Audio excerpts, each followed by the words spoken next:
All right, folks, it's 9 o'clock. We're going to get started.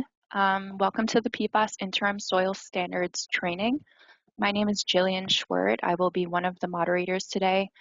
Celine Cumming had a family emergency, so I'm filling in for her, and I will be moderating alongside my friend Nicole Kalajian. Next slide. So as of a couple days ago, the SRP Licensing Board has approved 1.5 technical and 0.5 regulatory CECs for this training today. In order to qualify for these CSCs, you must be logged in for the entire session, and you must answer 2 out of the 3 poll questions, which we've randomly inserted throughout the training. Next slide. Since the Site Remediation Professional Licensing Board has approved the CECs, we will compile a list of all of the webinar participants eligible for CECs after today's training and provide that list to the LSRPA.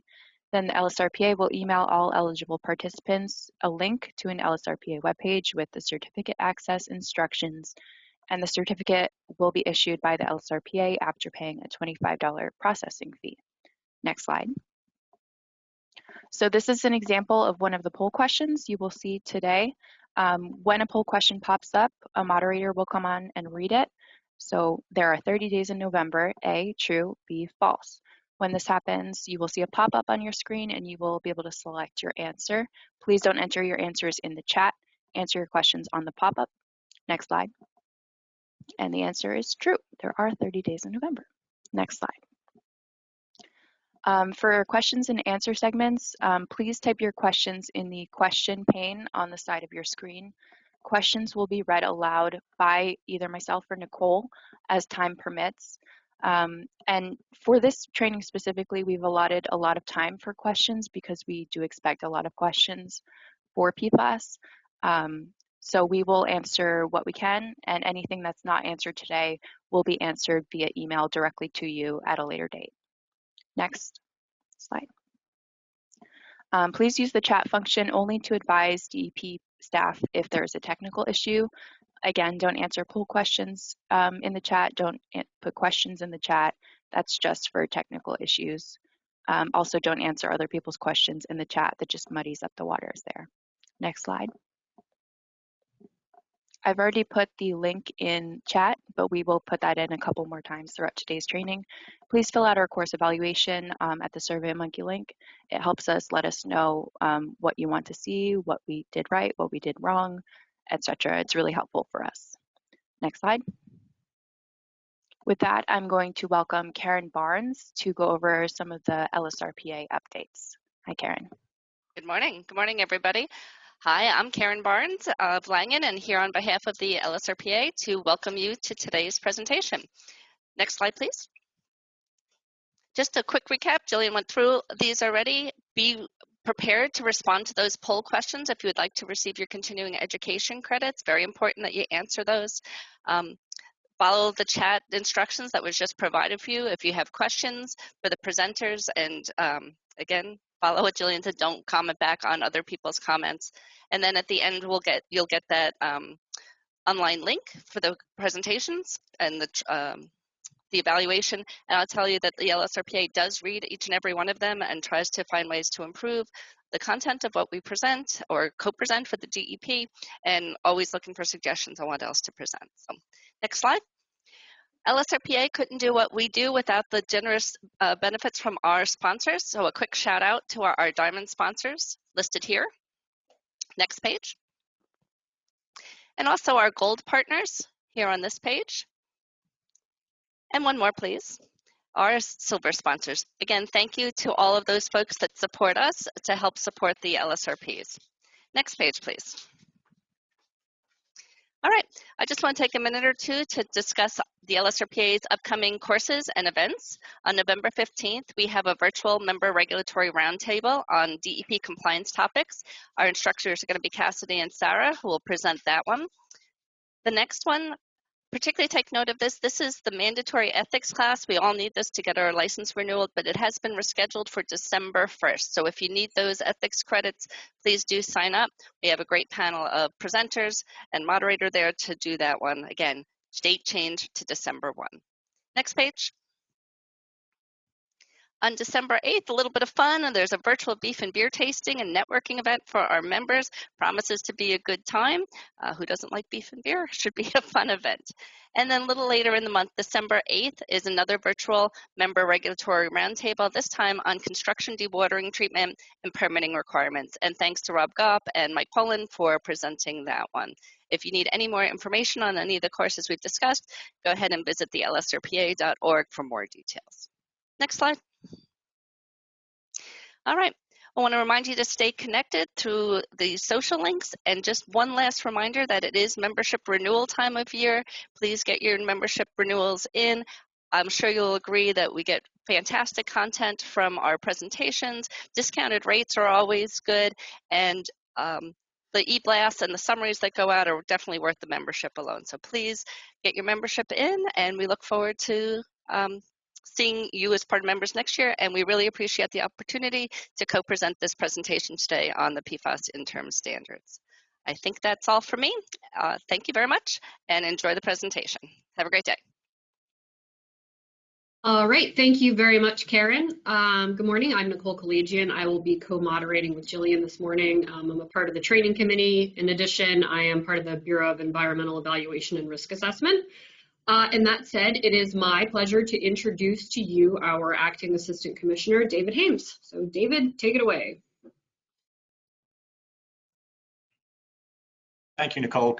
Good morning, everybody. My name is David Hames. As Nicole said, I'm the Acting Assistant Commissioner for the Contaminated Site Remediation and Redevelopment Program. Again, thank you all for joining us Thank you all for joining us today. As noted, this training is a full event, so obviously this is a topic of great interest to many, if not all of us. DEP has been working towards these interim soil remediation standards for a number of years. Groundwater remediation standards for most of the PFAS being discussed today have existed for several years, and the primary reason that there's been a delay in developing these soil remediation standards has been a lack of certified laboratory methods for soils. These methods now exist. So, everybody is aware PFAS have been making headlines for the last several years, and prior to establishing these interim standards, sites with known impacts did not have clear remediation goals related to PFAS. So, the department is very glad to be able to provide these interim soil remediation standards to assist persons responsible for conducting remediation and LSRP's guidance for conducting remediations where PFAS are a known contaminant of concern. These interim standards will make the cleanup of these contaminated sites impacted by PFAS compounds more protective by establishing levels that sites will need to achieve to be protective of public health and safety, and will help prevent future impacts to groundwater. So again, thank you all very much for attending this training, and back to Nicole. All right, thank you very much, David. And next we would like to introduce Alan Motter. He is with the Bureau of Environmental Evaluation and Risk Assessment. So good morning, Alan. Take it away. Thank you, Nicole. Yes, as Nicole said, Alan Motter, I'm Section Chief in Bureau, and I'm also the rule manager for the remediation standards. And what I'd like to do first is just talk a little bit about interim remediation standards and the rule, our authority to publish these interim standards and what we have to do to make that happen. Next slide, please. So subchapter 6 of the rule, which is located at NJAC 726D, gives us the authority, sets forth the procedures for the department to establish interim standards. So next slide, please. And I'm not going to read the rules, but it's up here for you for your information. But basically 6.2a states that for any media that we have established standards, we can establish interim standards provided that there's not a promulgated standard and there's a need to have a standard. 6.2b states that a responsible party, and generally through the LSRP, can request for the DEP to develop a standard or to approve a standard, an interim standard that they have developed. Next slide, please. And the 6.2C basically says we have to follow our own rules.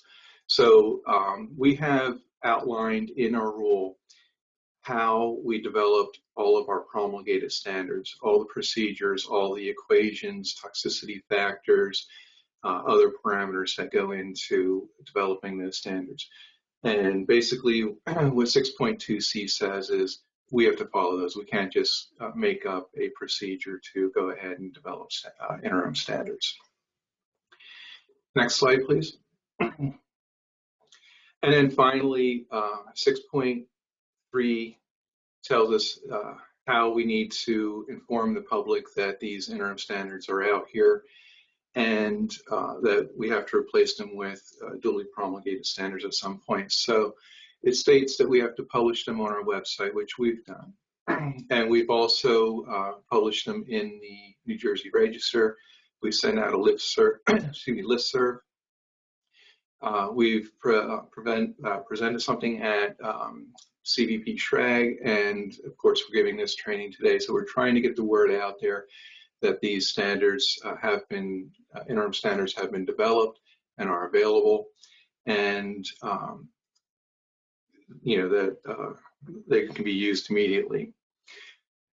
Also, we need to replace them with duly promulgated standards as soon as reasonably possible. And so we do intend to promulgate these interim standards at some point in the future. Next slide, please. Okay, so I'd like to go over just really quickly some changes to the remediation standards website. This is a bulleted list of changes that we've made due to the interim standards, and then the following slides will show you where on the website you can find these changes.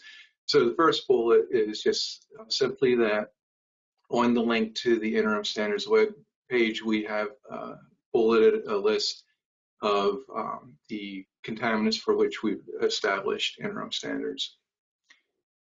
The second bullet shows you that for the ingestion, dermal exposure pathway, and migration to groundwater exposure pathway, we've updated the calculators. They're now version 1.1, and Erica Snyder and Dr. Jennifer Williamson will be going over the calculators in detail later in the presentation.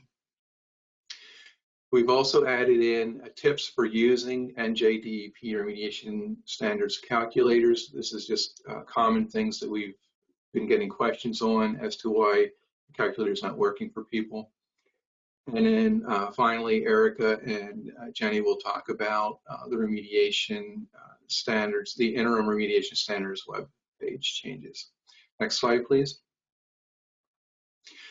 So the first bullet that I mentioned was that the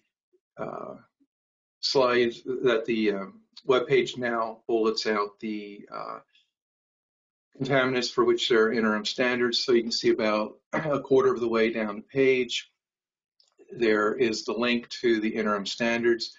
I realize that the standards web page depicted on the right is a little bit fine print, and I don't expect you to read it. It's just there for your reference to know where on the web page you will find these things. On the left is a box blown up that shows you the link and the contaminants. About a third of the way down the page, there's a remediation standards comparison table, and the last bullet in there is the 2021 remediation standards by chemical fraction. We've updated that table to include the PFAS compounds. Next slide, excuse me, next slide, please. About halfway down the page is where you will find the calculators.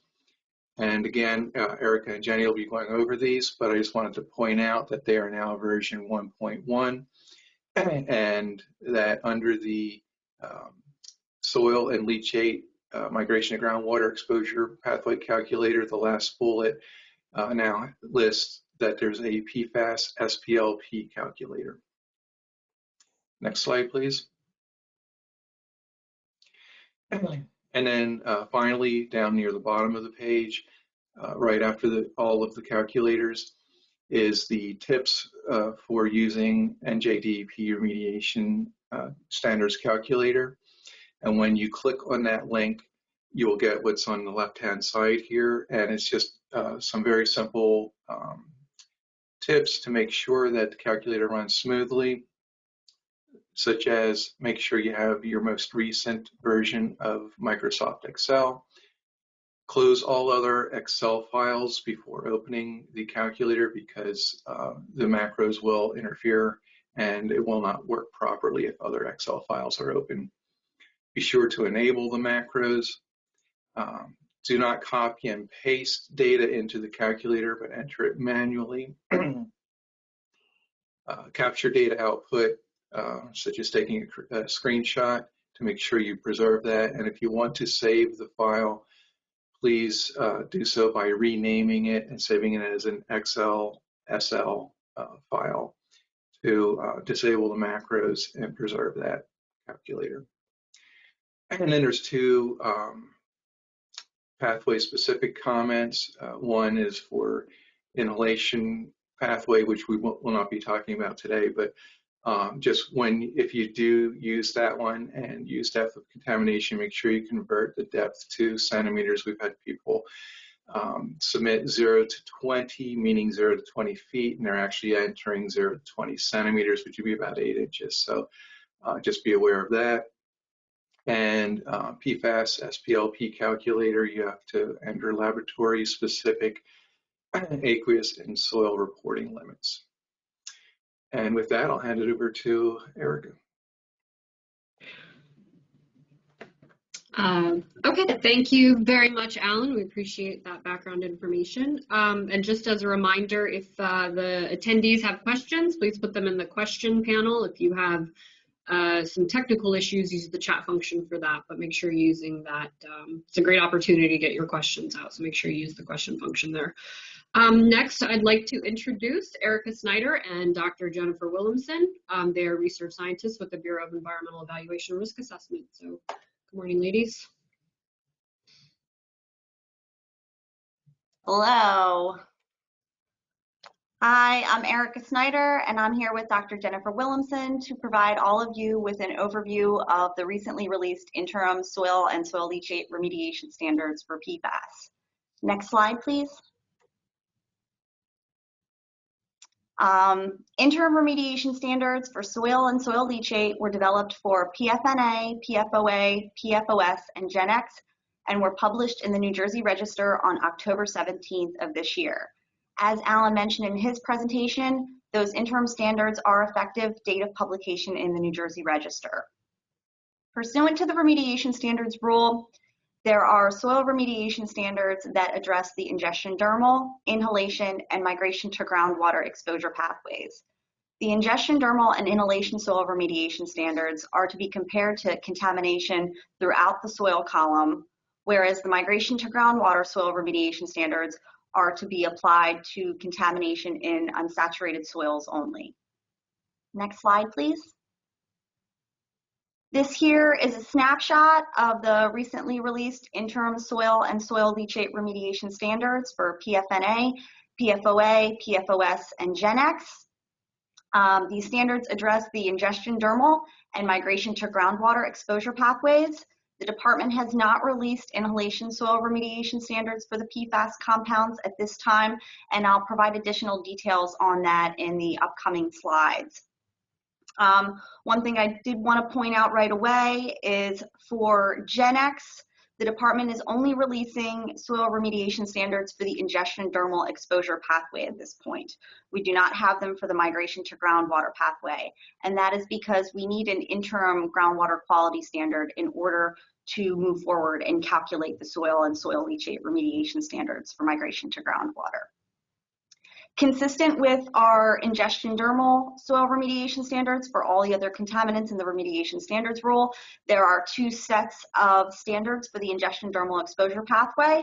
The residential standards are to be applied at residences, schools, and child care centers, and the non-residential standards are to be applied at commercial and industrial sites. The migration to groundwater exposure pathway also has two sets of standards. The soil remediation standards do not have numerical values. As you can see, those will need to be developed on an area of concern or a site-specific basis using SPLP and the department's SPLP calculator. Dr. Jennifer Williamson will be covering that in her portion of the presentation. There are numeric values for the soil leachate remediation standards for migration to groundwater, and those also are to be used in conjunction with SPLP. Next slide. All right, moving back to the ingestion dermal exposure pathway, I just want to provide you with a little background as to how the ingestion dermal standards were developed. The soil remediation standards for PFNA, PFOA, PFOS, and GenX were calculated using the same procedures, risk-based equations, and the same default residential and non-residential exposure parameters that are used for all other contaminants contained in the remediation standards rule. In addition, both non-cancer and cancer health endpoints were evaluated where toxicity information was available. And the oral toxicity information and risk assessment methods used to generate the soil remediation standards are consistent with those that were used to develop the groundwater quality standards and the New Jersey drinking water MCLs for PFNA, PFOA, and PFOS. I also want to note that the use of those toxicity values from the New Jersey Drinking Water Quality Institute are the first tier toxicity source that the department uses, so it's consistent with that. For GenX, soil is the first media that the department is releasing interim remediation standards. To generate those standards, US EPA's Office of Water oral reference dose was used. DEP's Division of Science and Research did review that value and supported its use for the development of standards. And lastly, consistent with the New Jersey Brownfield and Contaminated Site Remediation Act, the soil remediation standards are based on a hazard quotient of 1 for non-carcinogens and a 1 in 1 million lifetime cancer risk level for carcinogens. Next slide. Okay, so I mentioned we're going over the table. At this point, the department is not releasing interim soil remediation standards for the inhalation exposure pathway, and there are two main reasons for this. The first being that there's limited inhalation toxicity information available to develop the standards. The majority of toxicity studies to date have focused on the oral route of exposure versus the inhalation route of exposure. So at this time, we just do not have enough information to move forward and calculate a standard for the inhalation pathway. In addition, the equation that's used to develop inhalation soil remediation standards is a bit more complicated than that used for the ingestion dermal exposure pathway and requires the use of chemical-specific properties information. And due to the nature of PFAS and how it reacts under environmental conditions, there's a lot of variability and uncertainty regarding the use of chemical properties information. So for that reason also, the department is holding off on releasing soil remediation standards for the inhalation pathway. But with that said, I do want to say that we expect that both the ingestion dermal and migration to groundwater standards would be more stringent than anything that would be developed for the inhalation exposure pathway. So exposures will be addressed by having standards for MGW and the ingestion dermal pathways. Next slide. All right, at this point, I'm going to pass it off to Dr. Jennifer Williamson.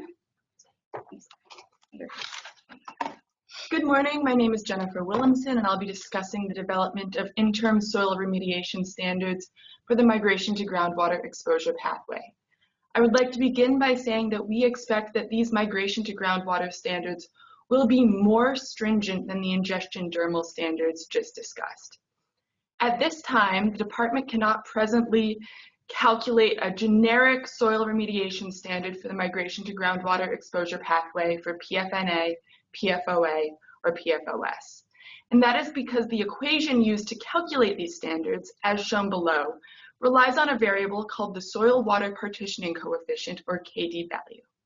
And in the scientific literature, there has been up to a 5 order of magnitude difference in reported soil water partitioning coefficients.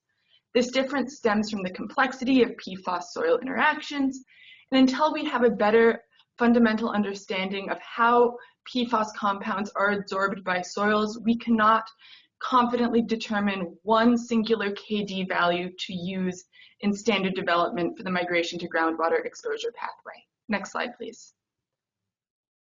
So instead, interim soil remediation standards for the migration to groundwater exposure pathway will be calculated on an area of concern or site-specific basis using the synthetic precipitation leaching procedure, otherwise known as SPLP. Mr. Greg Toffoli will be discussing this procedure in detail later in this training. Next slide, please. The department was able to develop generic interim soil leachate remediation standards for PFNA, PFOA, and PFOS. These were calculated by multiplying New Jersey's groundwater remediation standard for each compound by the department's default dilution attenuation factor of 20.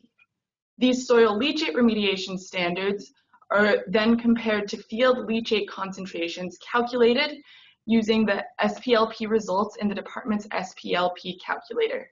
I will be providing two examples of exactly how these leachate standards are used in conjunction with the SPLP process to determine area of concern or site-specific soil remediation standards later in this training. Next slide, please. And now we have a poll question. Hey folks, so this is our first poll question. SPLP can be used to calculate generic soil remediation standards for the migration to groundwater pathway. A, true, or B, false? You'll have a minute to answer this question, so please get those answers in. As a reminder, you have to answer 2 out of 3 poll questions to qualify for CECs for today's presentation. Some other things to look out for. We are tentatively having a training in late January for the groundwater RAP and monitored natural attenuation guidance training update. So look out for that. Also, as a reminder, if your questions don't get answered today, they will be answered in the future directly to you via email. So please get your questions in the question box if you have any questions.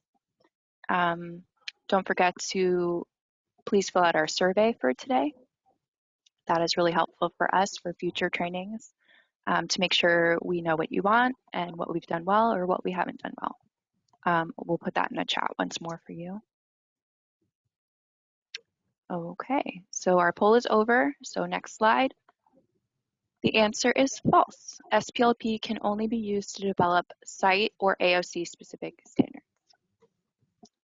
Okay, back to Jenny. Okay, thank you, Jillian. So just to recap the standards we just discussed, the department has developed interim soil remediation standards for PFNA, PFOA, PFOS, and GenX for the residential and non-residential ingestion dermal exposure pathways. The department has also developed interim soil leachate remediation standards, as shown in the far right-hand column, for PFNA, PFOS, and PFOA, and these will be used in conjunction with the SPLP procedure to determine area of concern or site-specific soil remediation standards for the migration to groundwater exposure pathway. And we expect these migration to groundwater soil remediation standards to be the most stringent of the remediation standards.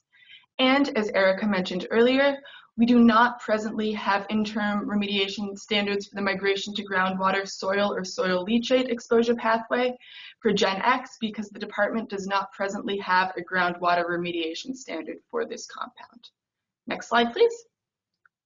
All of these standards are now posted on the department's interim soil and soil leachate remediation standards website, which can be found at the link shown below. Next slide, please. This link takes you to a web page that lists all of the standards in table format, along with a number of the parameters used to calculate these interim soil remediation standards. I would like to draw your attention to the far right-hand column, which says Fact Sheet. The links there will take you to basis and background documents for both the ingestion dermal and migration to groundwater exposure pathways that contain detailed information on the procedure and equations used to develop these interim soil remediation standards. Next slide, please. And with that, we are happy to take any questions. Awesome. Thank you both, Erica and Jenny. We have a couple questions so far that came in the questions box. If anybody else has questions, please put them into the questions box and we will try to answer what we can. The first question is, when is GenX interim groundwater standard expected? So the department is evaluating developing an interim groundwater quality standard for GenX. We're not there yet, so I can't give an exact timeline. But I can say that when we do release an interim groundwater quality standard for GenX, we will follow it up with a migration to groundwater soil and soil leachate remediation standard. Thank you. And everything will be published, and a listserv will go out so people will be notified. Awesome. Okay, thank you so much. The next question, can you please define soil leachate and the difference between soil and soil leachate? So soil is what you traditionally think of soil, the dirt, the particles, the organic carbon found in the ground. And soil leachate is water that is exposed to contaminated soil, and then some contaminates leach out of the soil into that water, and that contaminated water is soil leachate. It's the aqueous phase. Thank you, Jenny. The next question we have, are we required to delineate to residential standards for PFAS and GenX at a non-residential site? So you would use the same procedures that you use for any other contaminant. Good answer. Next question. Do we have to run the SPLP if the sample result for soil is non-detect?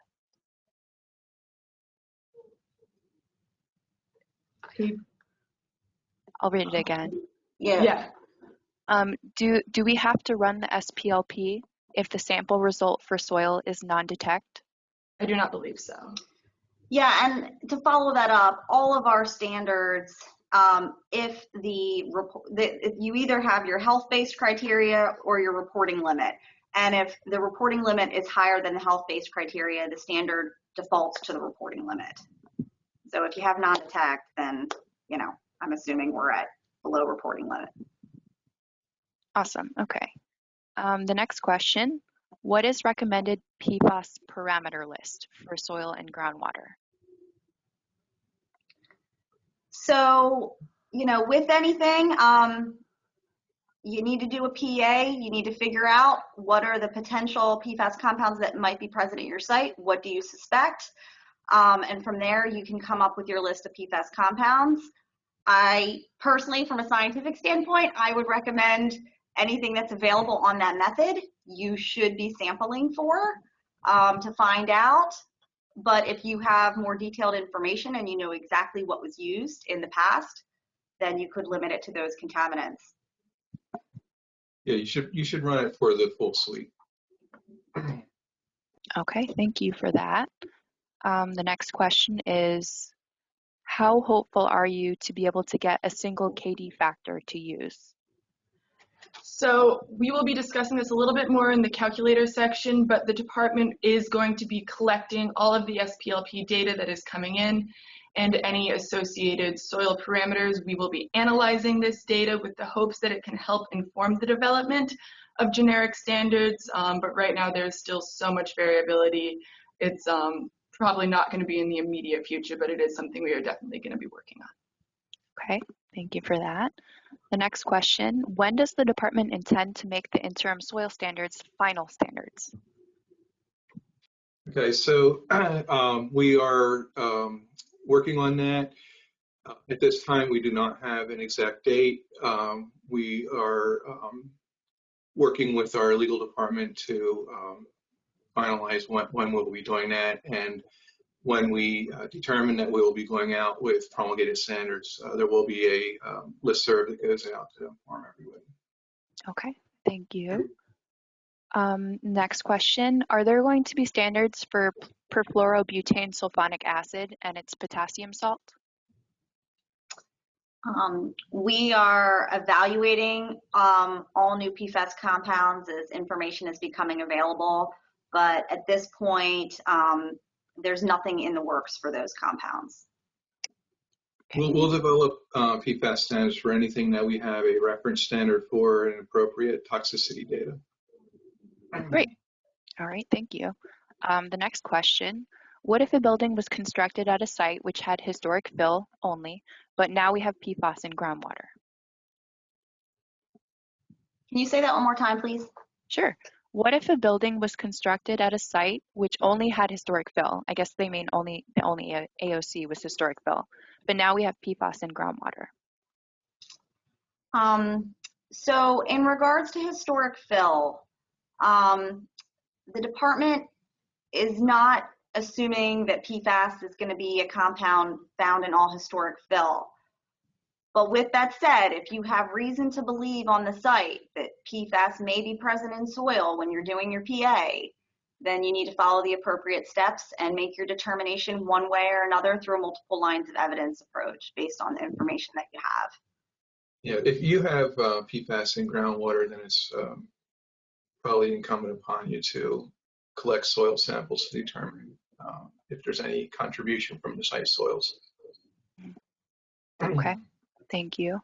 The next question, do we have to calculate these compounds for the migration to groundwater pathway for each AOC at a site? Yeah, so they'll want to be AOC specific. If you have different soil types or you're looking at different depths, you'll want to do SPLP for each of those AOCs. Great. Here's a quick one. Can you define full suite?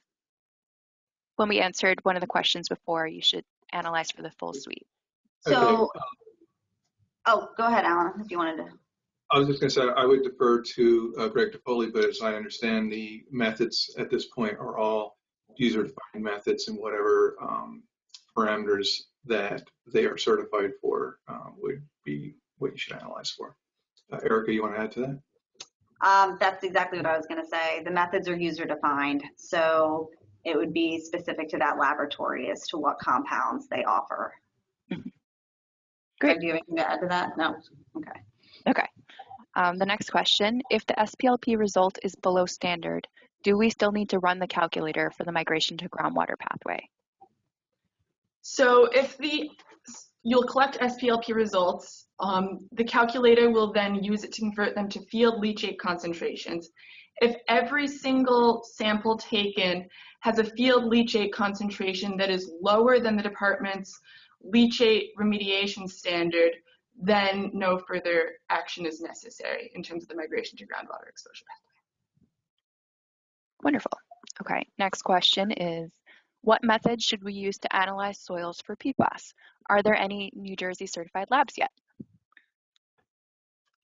Yeah, here comes Greg. We're a full house over here. So. Well, hi there. So currently, all of the soil methods in New Jersey that are certified are user-defined methods. There are 5 laboratories currently that have certification for soils. EPA is working on finalizing method 1633. So when that becomes available, that will also be an option that laboratories may use. But right now, any of the laboratories that are certified may be used to develop, to analyze soil samples. And all that's available on Data Miner, just plugging in the normal, searching for certified labs. And actually, Data Miner has been updated to make it easy to find which laboratories are certified for PFAS in various matrices, and also what compounds each laboratory is certified under those matrices. Because remember, OQA, the Office of Quality Assurance, they certify based on analyte, method, and matrix. Great, thank you for that answer, Greg. Sure. Next question, if a project is beyond the PA state, i.e. it's at the RI stage or raw, how is the need for sampling determined? I'm sorry, could you repeat that? I missed it. Sure. If a project is beyond the preliminary assessment stage, i.e. Okay. it's at the RI, how is the need for sampling determined? Okay, actually we're going to be covering that after all the technical presentations. We're going to be dealing with the applicability at the end. Okay, so we'll get to that. The next question, will table 2-1 of the tech regs be revised to include required analysis for PFAS compounds? We've not considered that at this point, so I'd have to get back to you on that. Okay, so we can leave that one marked unanswered, and we'll send a follow-up email. Next question, if we are bringing fill material onto the site, either from a known source such as a farm, is the like-on-like procedure still applicable for PFAS? At this point, we're handling PFAS in alt fill similar to, like hexchrome or dioxin, yeah, where if there's a reason to suspect that you would analyze for that compound, if it's present, then yes, I would assume like-on-like would apply. Great. We have about 5 more minutes we've allotted for questions, so I'll just keep on trucking. The next one is, following up on the non-detect value regarding SPLP for a site-specific value, DEP requires 3 samples to be run in order to generate the new standard. What do you do when you only have 2 concentrations exceeding the migration to groundwater soil remediation standard, but all other samples are non-detect? I believe that the non-detect sample can be used in the spreadsheet as well. I think Bill Karp is in on this call as well. Bill, can you confirm that? Yeah, of course. Yeah, for Dr. Jenny, yeah, that's what you need to do for the calculator. Thanks, Bill. Awesome. Thank you, Bill. Okay, next question. Are there specific EPA methods for PFAS in soil media that are required? Yeah, I believe Greg already spoke to that, but Greg, if you want to address that again. Or if you're going to address any more of that in your later presentation, Greg, that's okay too. No, it's okay. EPA is still working on method 1633. That's really the only viable method that we're thinking that EPA is going to be releasing soon. And 1633 actually includes not only soil, but soil sediment, tissue, other biota, non-potable water as well. It's in draft form. We are anticipating it to be finalized, I don't know, within the next several months to a year, and ultimately published, I think, in 40 CFR 136. Okay, great. Thank you, Greg. Next question. If preliminary assessment does not show any evidence of historical PFAS use, but PFAS is in groundwater because it is pervasive in the environment, is it the department's expectation that the RP sample the soil regardless of the ownership of the groundwater impacts? I think that would be prudent to do so. Great. Okay. Next question. Can you define Gen X? How is this reported on a lab report?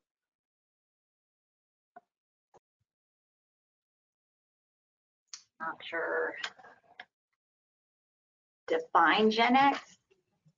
Jenny, you want to give the name of the compound? Yeah, I don't have the, it's hexafluoropropylene dimer acid, and it's salt. And it's ammonium salt. And there are CAS numbers associated with it. There's 2 CAS numbers. Okay, that sounds good. Let's see, we have 2 minutes left, so I might do one more question. Will each AOC specific or site specific PFAS migration to groundwater standard have to be approved as an alt remediation standard by the department? So, yes, it would go through the ARS process.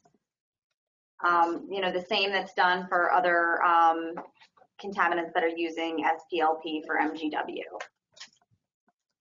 Yes, unfortunately, this time, as Jenny explained, we cannot develop generic standards, so everything's going to be site-specific, so it will be essentially an ARS.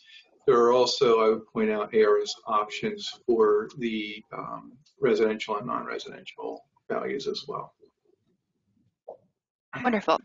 All right, so it is just about 9:45, so we're going to move on. If we didn't get to your questions now, we'll try to get to them in the remainder of the presentation, but whatever we don't get to, we will answer in a later email to you. So next up is Erica and Jenny to talk about the calculators. Great, thank you. As Jillian said, we'll now be discussing the use of departmental calculators to generate area of concern or site-specific standards for PFAS compounds. Next slide, please. The alternative remediation standards calculators can be found on the department's remediation standards webpage at the link found below. On the actual webpage, as Ellen mentioned earlier, they are found right below the basis and background documents and the guidance documents. The first calculator I'll be discussing is the Soil and Soil Leachate Migration to Groundwater Exposure Pathway Calculator, as indicated by the first green arrow. This is the first calculator listed in this section.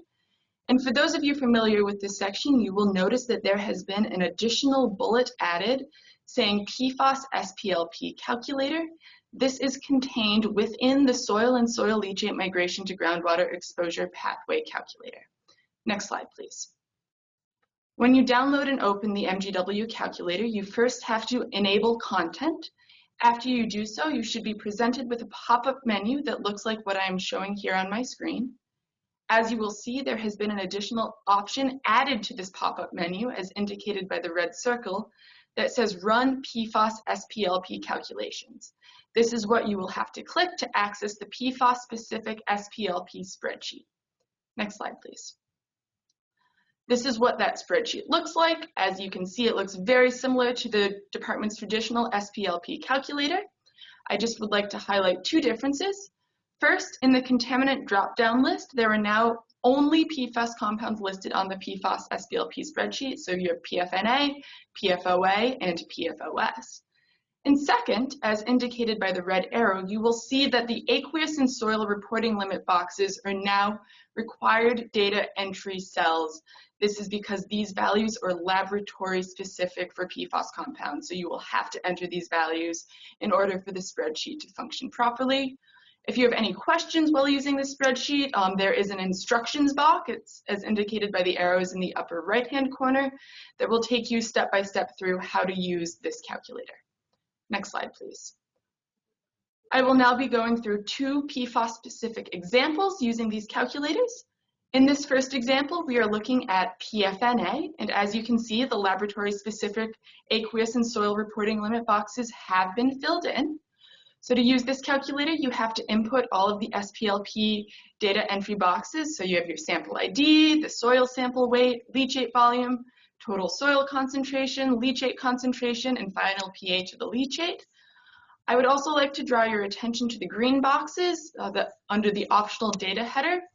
As I mentioned in a response earlier, the department will be collecting all of this data. So if you have it, please include it, because we are hoping that it can help us develop a future generic standard for the migration to groundwater exposure pathway. So it would be very helpful if you could include this data if you have it. To run the spreadsheet, you click the Calculate Site-Specific MGW Standard button in the upper middle of this spreadsheet.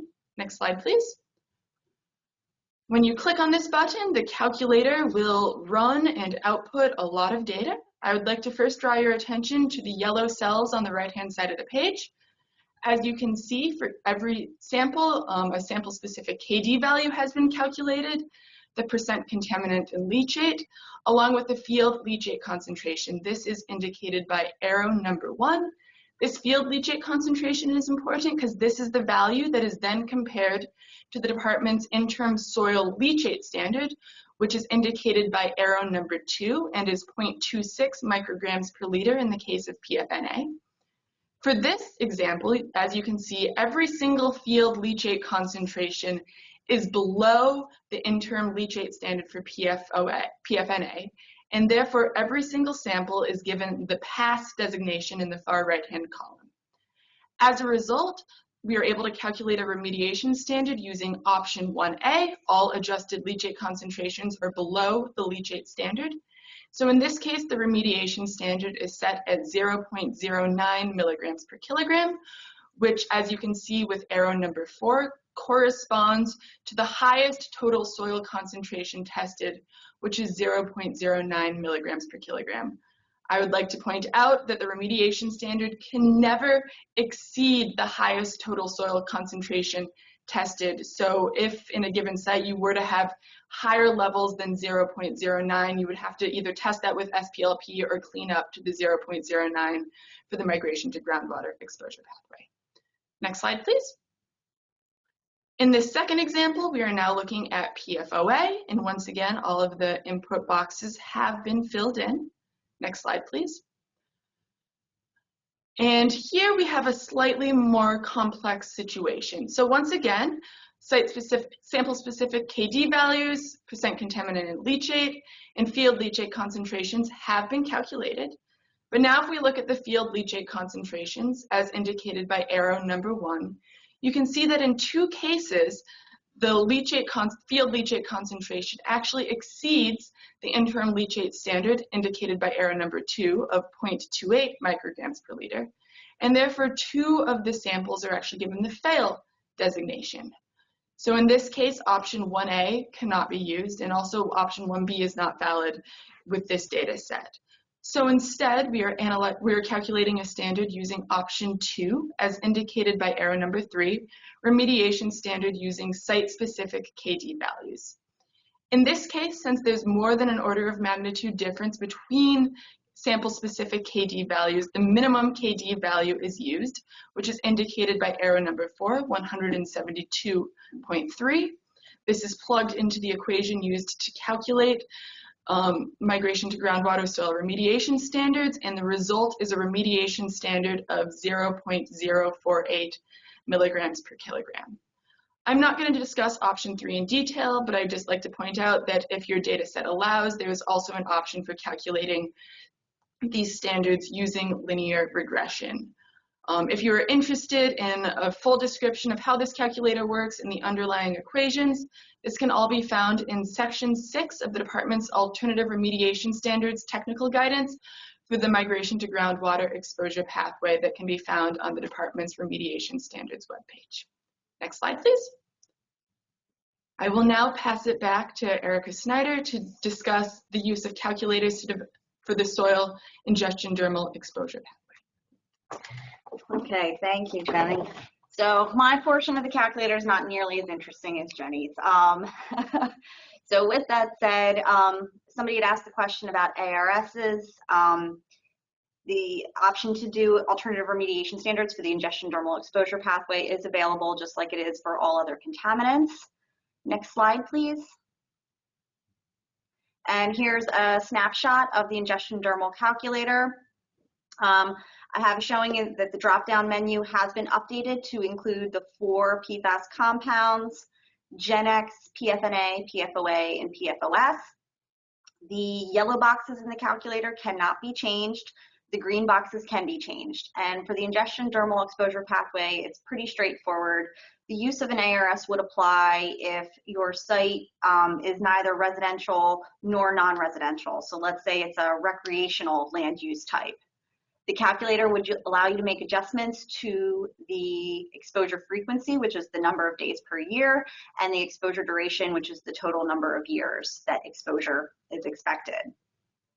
And that's all I really have for the ingestion dermal exposure pathway calculator. Like I said, it's not nearly as exciting as Jenny's. Pretty straightforward. Next slide. All right, and Jenny and I are now going to be handing it over to Mr. Greg Toffoli. Oh, sorry, Nicole. There you go. No worries. No worries. Erica and Jenny, thank you. I know that was a long segment, so we appreciate it. Just a couple reminders. Make sure you're using the question function for just asking questions for the presenters. I know we're covering a lot of information today, so some of the questions we might be skipping over because we know it's more applicable after the end of the technical sessions. So some of the questions we might be coming back to. Additionally, you don't have to wait until the presentation is done to ask. We have a running tally, so we're actively seeing the questions as they come in. If they come into your head and you want to ask them, just go ahead and ask, and that way we can keep up with flagging them for the next segment. So thanks again. That said, take it away, Greg. Hi, everybody. I am Greg Toffoli. I'm a section chief in the Bureau of Environmental Evaluation and Risk Assessment, and I'm going to talk about SPLP and how it relates to the interim remediation standards for the migration to groundwater exposure pathway. Next slide, please.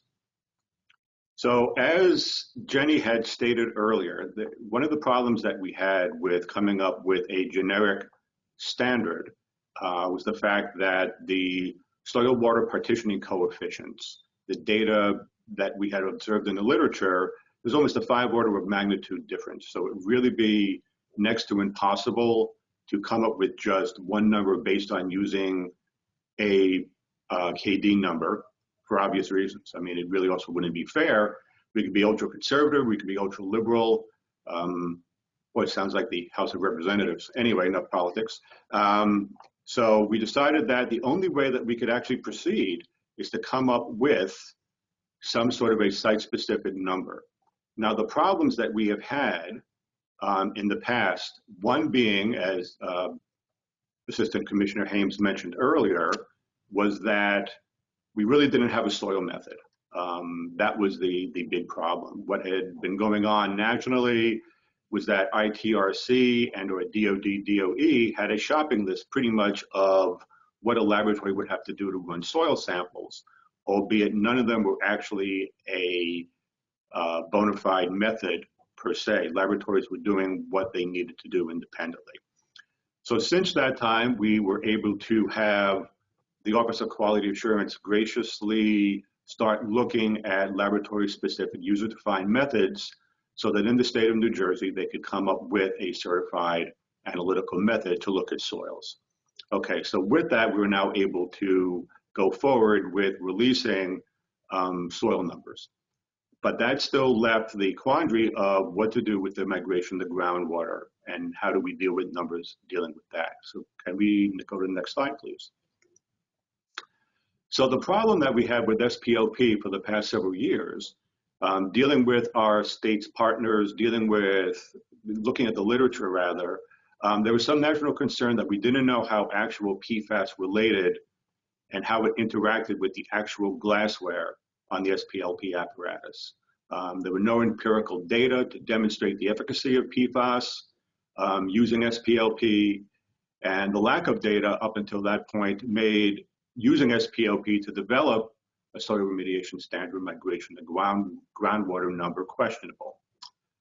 Next slide, please. And I will put this over to Jillian.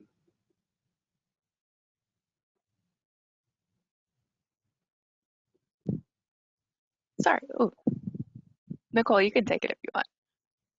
So we have a poll question, everyone. So a test your knowledge question. So the question is, one of the reasons a generic soil remediation standards for the migration of groundwater exposure pathway cannot presently be calculated for PFNA, PFOA, and PFOS is because there is up to a 5 order of magnitude difference in reported KT values. Is this A, true, or B, false? Please select the correct answer on your screen. Remember, you have to answer at least 2 out of 3 of these in order to get credit for attending today. Also, you don't have to necessarily get them right. We just have to know that you're paying attention, so please answer that. And just a reminder, keep the questions coming. There's a lot of good ones. If we don't get to you, your question will be answered at a later date. You will get an email sent to you from the appropriate presenter with a comprehensive response. So be patient while we work through all that. Additionally, the slides and the recorded presentation will be made available on the CSRRP training website. So there's a lot of people asking that question. So yes, it will be available. Give us a week or 2 to, get through formatting it and truncating it to the appropriate version before we post it, but it will be made available for you. So that said, hopefully everybody has had an opportunity to answer the questions. Also, another reminder, don't forget to fill out the Survey Monkey. We do value your feedback. So let's go to the poll question. So poll's done. The answer is A, true. Thank you very much. And back to you, Greg. Thank you. So after speaking with various people in the science field, one of the questions that we posed was, okay, so we really are uncertain with regard to does PFAS absorb onto glassware? Specifically, there was concern about the glass filter in the SPLP apparatus. There was concern that indeed that was happening, but the question was raised, asking the question rather, well, did anybody ever determine how much? So we figured that in this program, we would actually fund a research project to have a multi-laboratory study performed, do full validation of the results, and conclude if SPLP could be used to establish a site-specific soil remediation to groundwater pathway number. No work that we were aware of had been done with that, and basically we're just going to perform the equivalent of a mass balance. We were going to put something in, we were going to see what we got out, and if we could go to the next slide, please. And we would have to choose laboratories, and we decided to choose laboratories meeting the following criteria. We wanted labs to be certified for SPLP. We also wanted them to have certification for a user-defined non-potable water method for PFAS. We were going to allow laboratories to use their own methods for their study. There are slight differences that laboratories may be using for SPLP, since the actual SPLP method comes from SW846 and they're user-defined methods pretty much anyway. We didn't want to upset that, and we wanted laboratories to do what they normally would do. And we would also have methods that we wanted laboratories to basically use the same analyte list. So we decided at the point of the analyses and the study to do the 537.1 analyte list. All of the laboratories that were doing non-potable water are actually certified to do isotope dilution methods as well. Next slide, please. So we chose to, in this study, we would just be using the leachate solution and no soil in the actual apparatus. We just wanted to know what was going to be left behind, if anything, on the glassware during an extraction. The compounds that were chosen were obviously the ones for which we regulate, PFOA, PFNA, PFOS, and GenX, but we also wanted to include some of the additional compounds just so that we would have some historical information based on any other future research that we might want to perform based on the results that we would end up finding. So we decided to use 5 concentration ranges from 10 nanograms per liter to 1,000 nanograms per liter in the leachate solution. We used a leachate solution for SPLP that was east of the Mississippi, so that's a buffer at 4.2. And we had 3 duplicates performed at 10, 250, at the 1,000 nanogram per liter level. We also ran a sample blank, or we would have every laboratory run sample blanks, just to see if anything was coming off the glassware on its own during these analyses. Next slide, please. So here's an example of the actual design. Now, when we limited everything to the laboratories at the point of the study that had certification for PFAS and certification for SPLP, there were actually 3 laboratories that met those qualifications. So those are the 3 labs that we used, that we defined later on as laboratory A, B, and C. And here's the basic procedure. You take the leachate, it was going to be fortified. It went through the normal filtration procedures that you would do if you had an actual soil sample in the SPLP apparatus. The leachate would then be extracted to be able to perform, to go forward rather with HPLC, high-res mass spec to do the analyses, and all those extraction leachates were concentrated prior to analysis. The one thing that we did is that after we did the normal extraction procedure, we would rinse everything in with methanol rather, because we kind of had a good feeling that methanol is very efficient at removing PFAS from glassware, just based on some empirical information. And we would then have, in parallel, methanol that would also be concentrated separately, and then each of those would be analyzed separately. So at each of the concentration ranges, there would be a parallel run of a methanol rinsate, And then that way we can determine if we needed to, what is the mass balance of this entire process? A very simple yet elegant process that we'll be able to determine, okay, what is actually coming out or what's going on with the SPLP glassware component of this extraction. Next slide, please. And there are the laboratories, their basic procedures.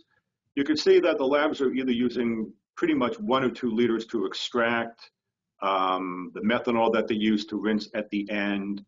They ran everything through their filtrations, what they concentrated samples down, the amount that they injected, where they purchased their standards from. And as you can see, they used basically 3 different companies to get standards. They're pretty much similar in terms of what they do. Again, they were all certified for SPLP. So those are the parameters that the laboratories chose to do the extractions, or the leachate, I should say. Next slide, please. And here are the results. We were pleasantly surprised with the results of this procedure. The blue lines are the actual leachate. The orange lines are what's left in the methanol. And when you combine the two, or just looking at the leachates, pretty much across the board, from 10 to 1,000 nanograms per liter, we're seeing very closely to above 90% for many of the compounds. And for the 4 PFAS that we regulate, well, 4 PFAS that we regulate now, eventually when we have a number for GenX, as you can see, the GenX actually behaved very, very well. One anomaly, of course, as there are with any research experiment, Laboratory B actually was not able to capture GenX at that level because it actually, the concentration fortification was below, I believe, their low-level calibration in their initial calibration range. Yeah, and you can see also from this slide that there's very little that's left on the glassware. Surprisingly, even though it's not in this slide, all of the 3 laboratories in their sample blank runs demonstrated that no PFAS were coming off of the glassware. Next slide, please. Just to put it in a little bit more clarity, you can see that the total averages across the board, regardless of the fortification levels, were well into the 90% ranges. This actually was a huge surprise to us. We were expecting far less percent recovery in just the leachate itself. Next slide, please. When you take a look at the methanol rinsates, we didn't want to include as much detail, but you can see the range of the labs went from 0 to maybe 10.2%. That's the high end for PFNA. But when you look at the total averages, the averages are fairly low. So those higher numbers are probably just, outliers for the most part, or just not going to be a typical occurrence. Looking at the averages, very, very little is left behind on the glassware. Next slide, please. This demonstrates with the leachate, these are the percent RSDs for each of the laboratories at those concentration ranges rather. The variability is very good when we look at a traditional method. When you look at percent RSDs among such data, typically we're in the range of plus or minus 20 to 30%, frequently plus or minus 30%. All of those are also, this is demonstrating really, really low variability, which is exactly what we were hoping for as well in an ideal world. Next slide, please. And here are the recoveries for all of the 18 analytes. Now, the interesting thing that we noticed, if we take a look at all of the first 4 components for each of the concentration levels, those are the ones that we showed you earlier for PFOA, PFNA, PFOS, and GenX. As you start looking at some of the other components, we found the interesting thing is with the higher carbon structured molecules, C11, 12, 13, and 14, those are the ones that seem to show more absorption onto the glassware. And yet, when you combine the concentrations of the methanol to the leachate, it's again showing about 100%. So this implies to us, it's good preliminary data for future work that should standards be developed for compounds other than that we have now. And reality is PFAS now we're up to what, 14,000 potential PFAS compounds. As the tox data becomes available, we'll ultimately be developing more standards. I mean, that's kind of a given. But at least we know that this gives us grounds for maybe performing other research for other types of classes of compounds regarding how SPLP would work for those compounds. Keep in mind, the purpose of this research was basically to determine the 3 to 4 regulated compounds and how those work relative to extracting or leaching them for SPLP to develop those migration to groundwater numbers. Next slide, please.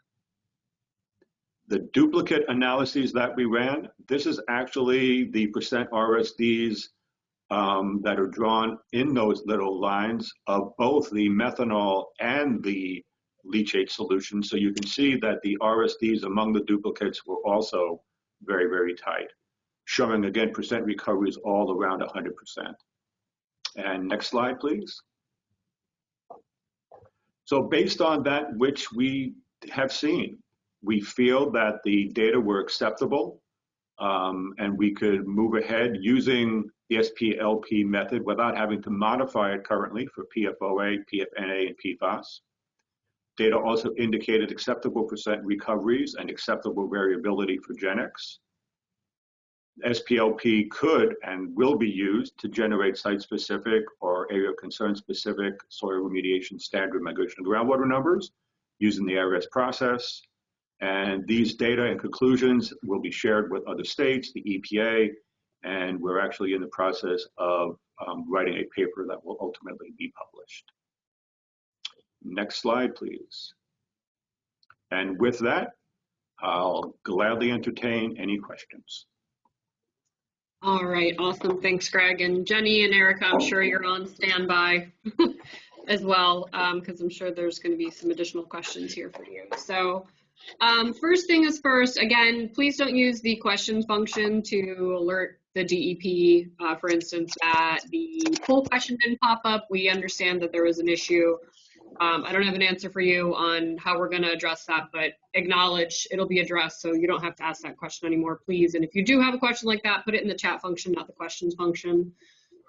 So first technical question that we will address is, if soil samples are well below PFAS residential standards and groundwater impacts are known and being addressed, do you need to run SPLP and develop a site-specific migration to groundwater standard? Migration to groundwater still needs to be addressed in unsaturated soils, because the standards themselves are looking to protect the groundwater from future impacts. So they may not have happened yet. It still needs to be addressed. Do we need NJDEP approval of standards output by the migration to groundwater calculator before we use them? So in regards to the use of SPLP, that does not require pre-approval by the department. However, if you are going to use ARS for the ingestion dermal exposure pathway, those do require pre-approval. Where do you get input data for exposure duration for ARS? Okay, I assume we're talking ingestion dermal here. So all of our standards are developed looking at reasonable maximum exposure. And our default standards use the default exposure factors for Superfund. It was released in 2014. In regards to developing an ARS, it's a site-specific decision, but you should be looking at reasonable maximum exposure. which is the maximum exposure that's reasonably anticipated to occur. So with that said, you can get some ideas from the EPA exposure factors handbooks. You can get some ideas based on the current and predicted future use of the site, the information that you have on hand. We don't have any default numbers for the development of ARS and exposure duration. It really is a site-specific determination. Does the department expect every soil sample that has a detection of PFAS compound will also be tested for SPLP?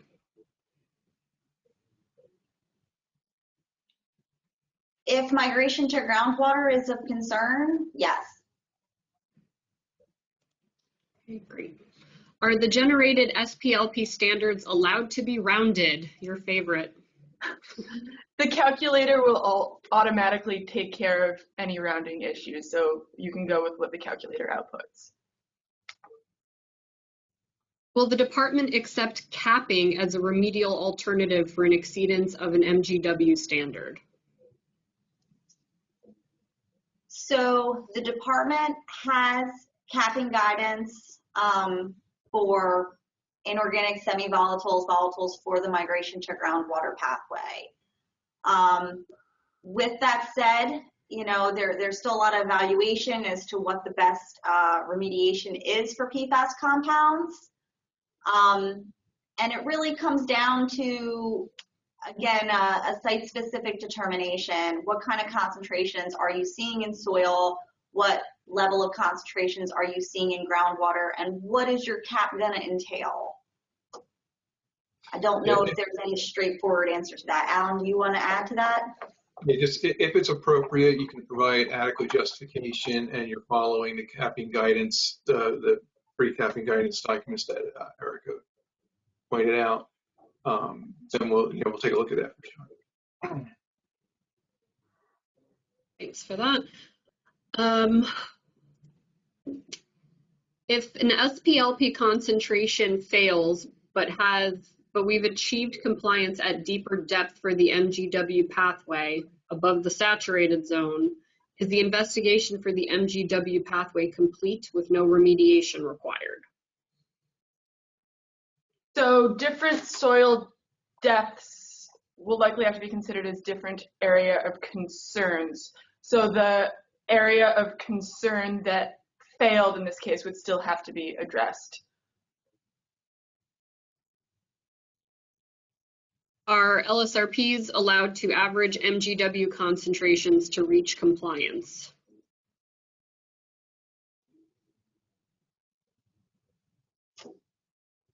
They would be handled in the same way as any other MGW compliance averaging. Bill, if you're still on the call, do you want to weigh in on that? Yeah, of course. I would agree with you completely that it'd be just like any other compliance attainment option as contained within the compliance attainment guidance, whether it be arithmetic mean, spatial averaging, pro UCL, 75 10x, all that. I think this is in play for sure.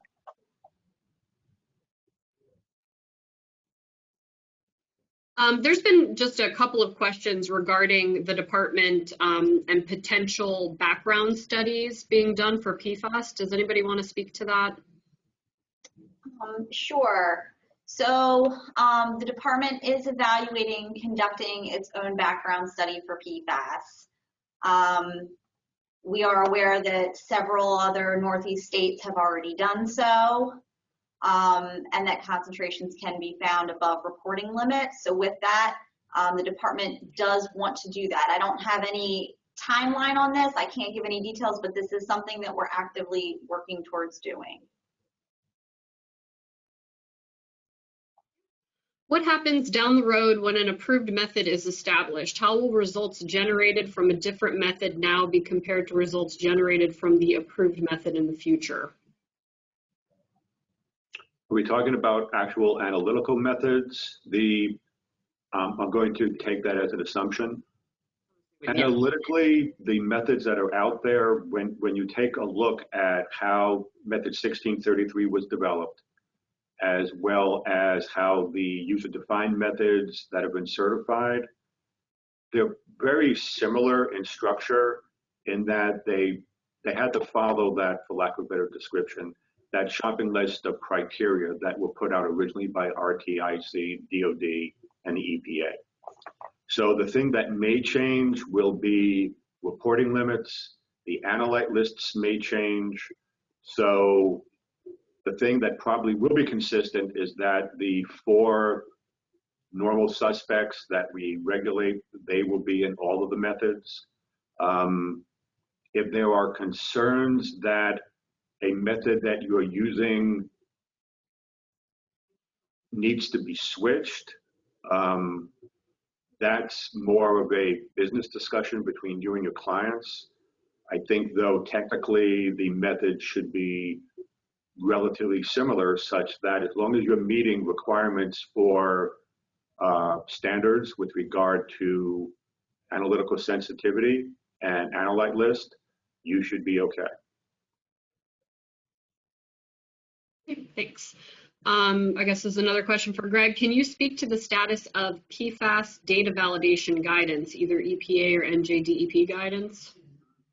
Well, we're actually going out with, actually last night, coincidentally, the Analytical Technical Guidance Committee is getting back together, and we look forward to addressing that and modifying the data of known quality protocols with regard to what we'll be looking at.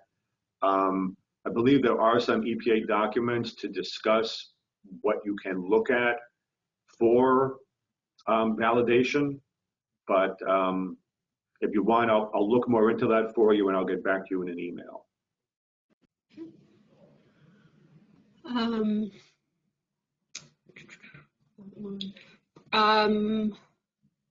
This is specific to a slide, and I'm not sure which one, but the question is there a known reason for why the 50 nanogram per liter % recovery is lower than the other concentration points? That's something we noticed as well, and darned if we can figure out why. Chalk that up to statistical anomalies. We actually really can't say at this point. Looking at the validation that was done on all of these laboratories at each level, nothing really jumped out to determine why that happened. It just did. Obviously, if we had more time and money to pursue this further, it would be interesting to see if we can duplicate these numbers and just try to get more information. But I wish I knew why, but we don't. How is Henry's Law navigated in the new SPLP PFAS calculator given the site-specific calculation? So that is another chemical parameter that for PFAS compounds there is huge variability in. For the compounds we are regulating, we are actually using a Henry's Law constant of 0 because we don't have a confident idea of what the specific value should be, but we do know that these compounds are not expected to be volatile, so the contribution of the Henry's Law constant should be negligible in this case. So if you notice on the spreadsheet, that'll just be entered as 0.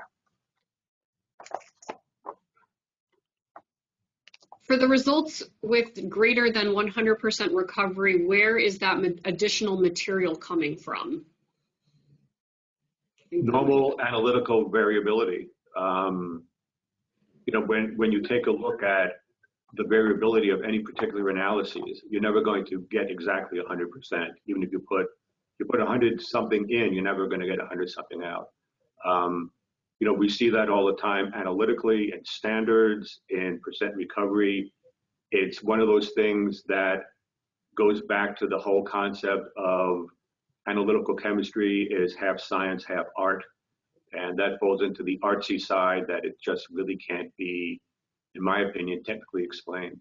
It's the normal variability that instruments how they behave on any given day with any given analysis. And it throws in, of course, the error, because there's associated error with any number on the plus or minus side. And sometimes you get the plus side. All right, thanks for that. And one more question before we head into a break. It was regarding the calculator. In the calculator, if a sample passes number 1 leachate, but is above the calculated value in options 2, 3, or 4, does that sample pass? Yeah, so if options 1, 2, and 3 all output different standards, you're allowed to pick the least conservative of the 3. Okay, but that assumes that all options are valid, because there are cases where certain options are not valid. So in the case that all options are valid, you can go with the least conservative of the 3. Thanks for the clarification. Okay, so just to stay on schedule here, it is 10:25, so that means we're going to take about a 10-minute break, particularly for the speakers. Bravo. I know that's a lot of talking, so we appreciate it. And it's 10:25 currently. We will see you back in 10 minutes at 10:35, and we'll see you back. We'll see you back here. Thanks.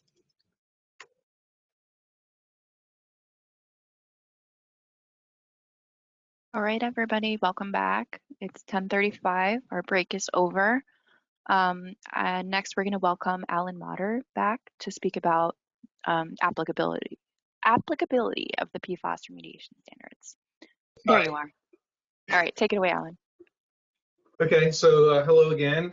My name's Alan, and I'm the role manager for the remediation standards. So next slide, please.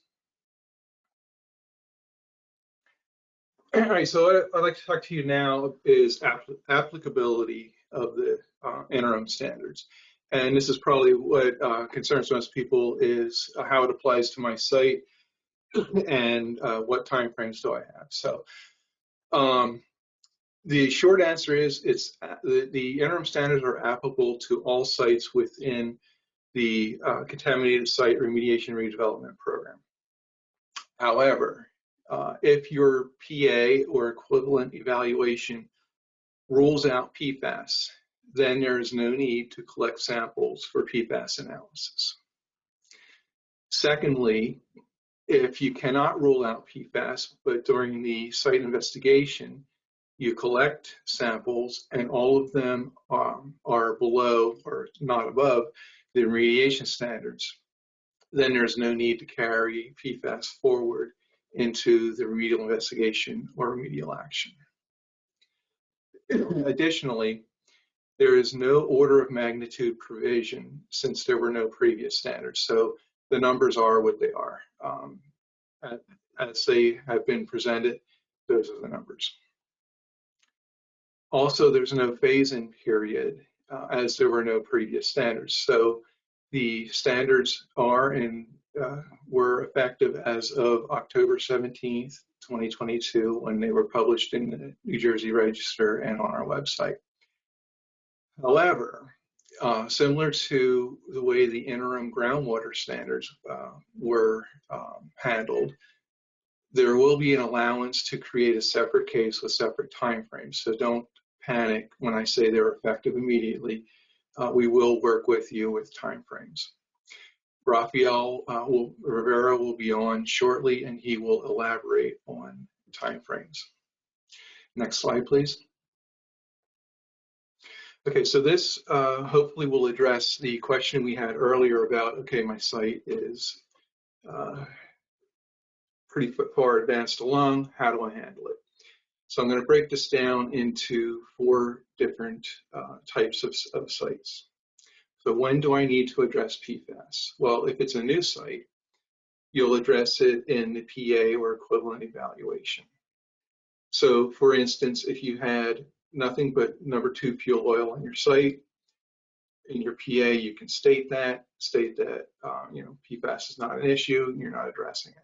However, if you had a number 2 fuel oil fire and firefighting foams were applied, then you would have reason to suspect that PFAS could be found on the site, and you would have to state that in your PA and then address PFAS as your investigation goes along. All right, so what if you have an active site? Well, you can handle it one of 2 ways. You can address the PFAS in a PA addendum. So let's say you're getting ready to submit your remedial action work plan. And now we have these PFAS interim standards.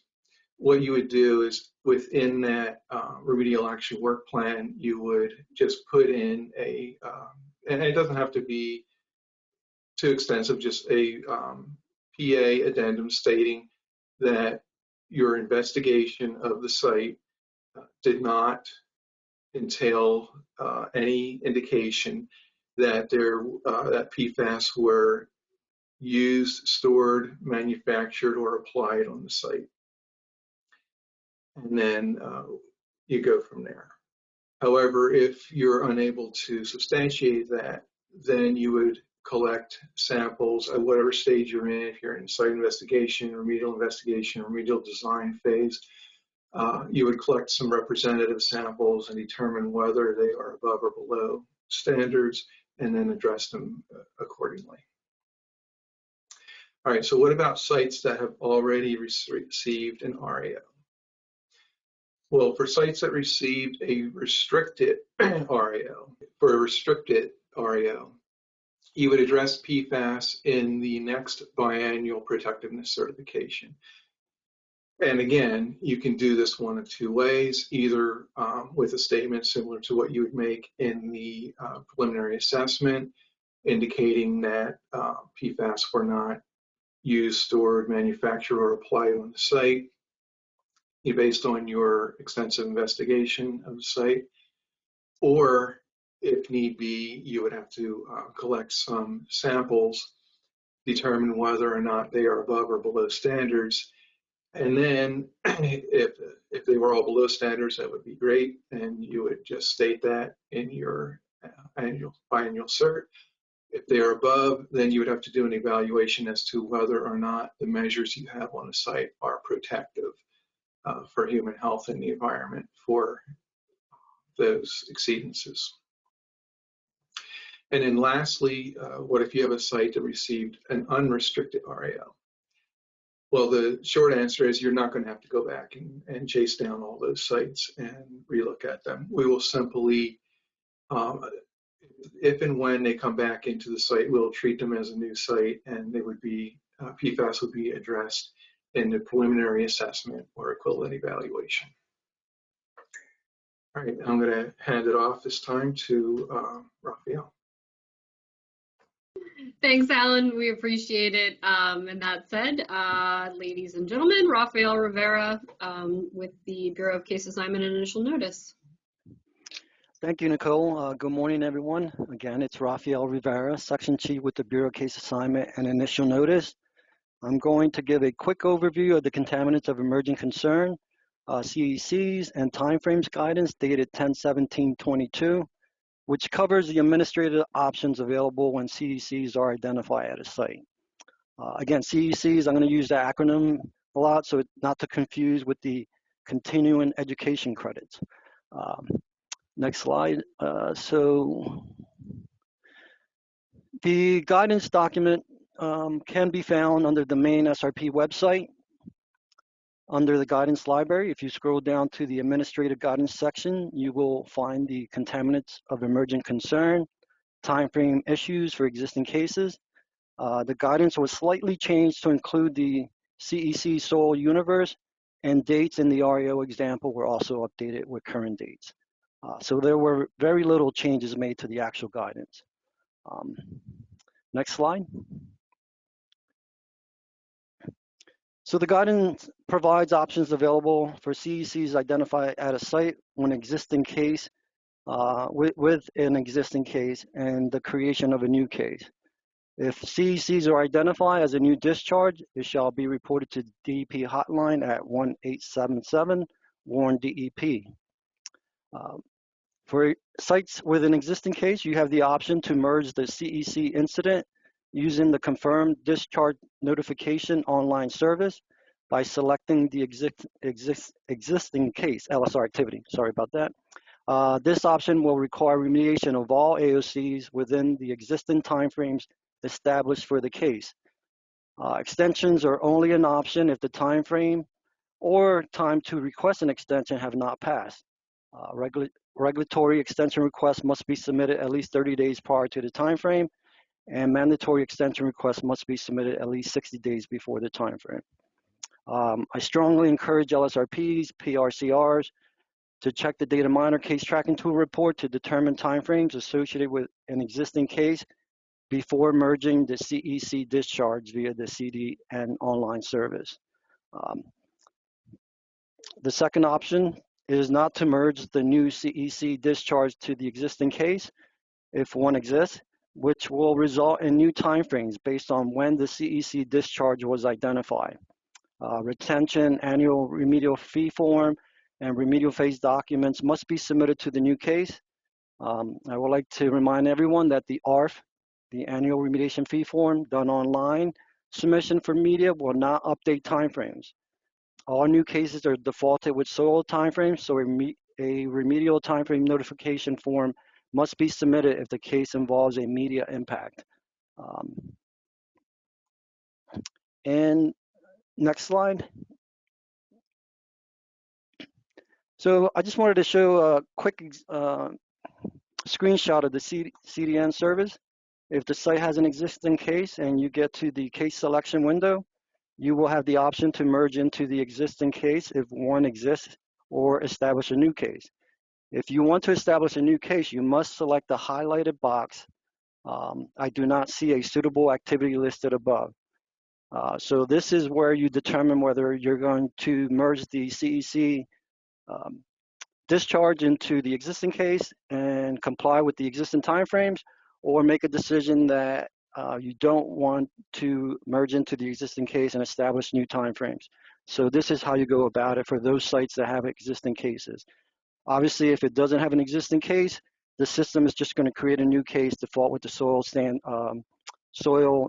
timeframes, and then it's up to the LSRPs to make the appropriate adjustments through the ARF for fee categories and submit the remedial timeframe notification form if groundwater is impacted. Next slide. All right, here is our third and final poll question, so be sure to answer when the poll comes up.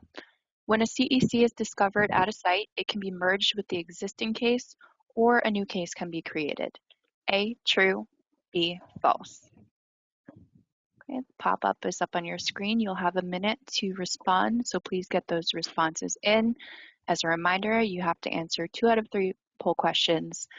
We do understand there was an issue with the last poll question, so we are mindful that a bunch of you attempted to answer it, so don't worry about that. As a reminder, we also have a survey that we ask you to fill out for today's training. I'm putting the link in the chat once more for you. Please fill that out for us so we know what we did well and what we didn't do well for future trainings. We also have a tentative training for late January. That training will be on the groundwater RAP guidance and monitored natural attenuation guidance updates. So keep an eye out for that training. We have a couple more seconds for this poll. Get your answers in. It looks like about 90% of you voted. A couple more seconds. And the poll is over. So next slide. The answer is true. Back to you, Raphael. Great, thank you, Jillian. All right, for sites, if an entire site response action outcome for an existing case being pursued or required, such as an ISRA case, and the CEC is not tracked under the existing case, REOs must be issued for all non-CEC areas of concern within the established timeframes. Assuming you've done that, billing will be turned off for the existing case. If the only remaining AOC is the CEC case and it's being tracked separately under a new case. As previously noted, an ARF must be submitted to update the groundwater, if applicable, for the CEC LSR activity. The requirement for an REOE will be deferred to the timeframe established for the new CEC case. An REOE can be issued when the remediation is complete for both the existing case and the CEC case. The guidance gives the sites the opportunity to stay in compliance while addressing the CEC incident. So that's kind of a quick overview of the process for existing cases. I know there's a lot of sites that are in the RA phase.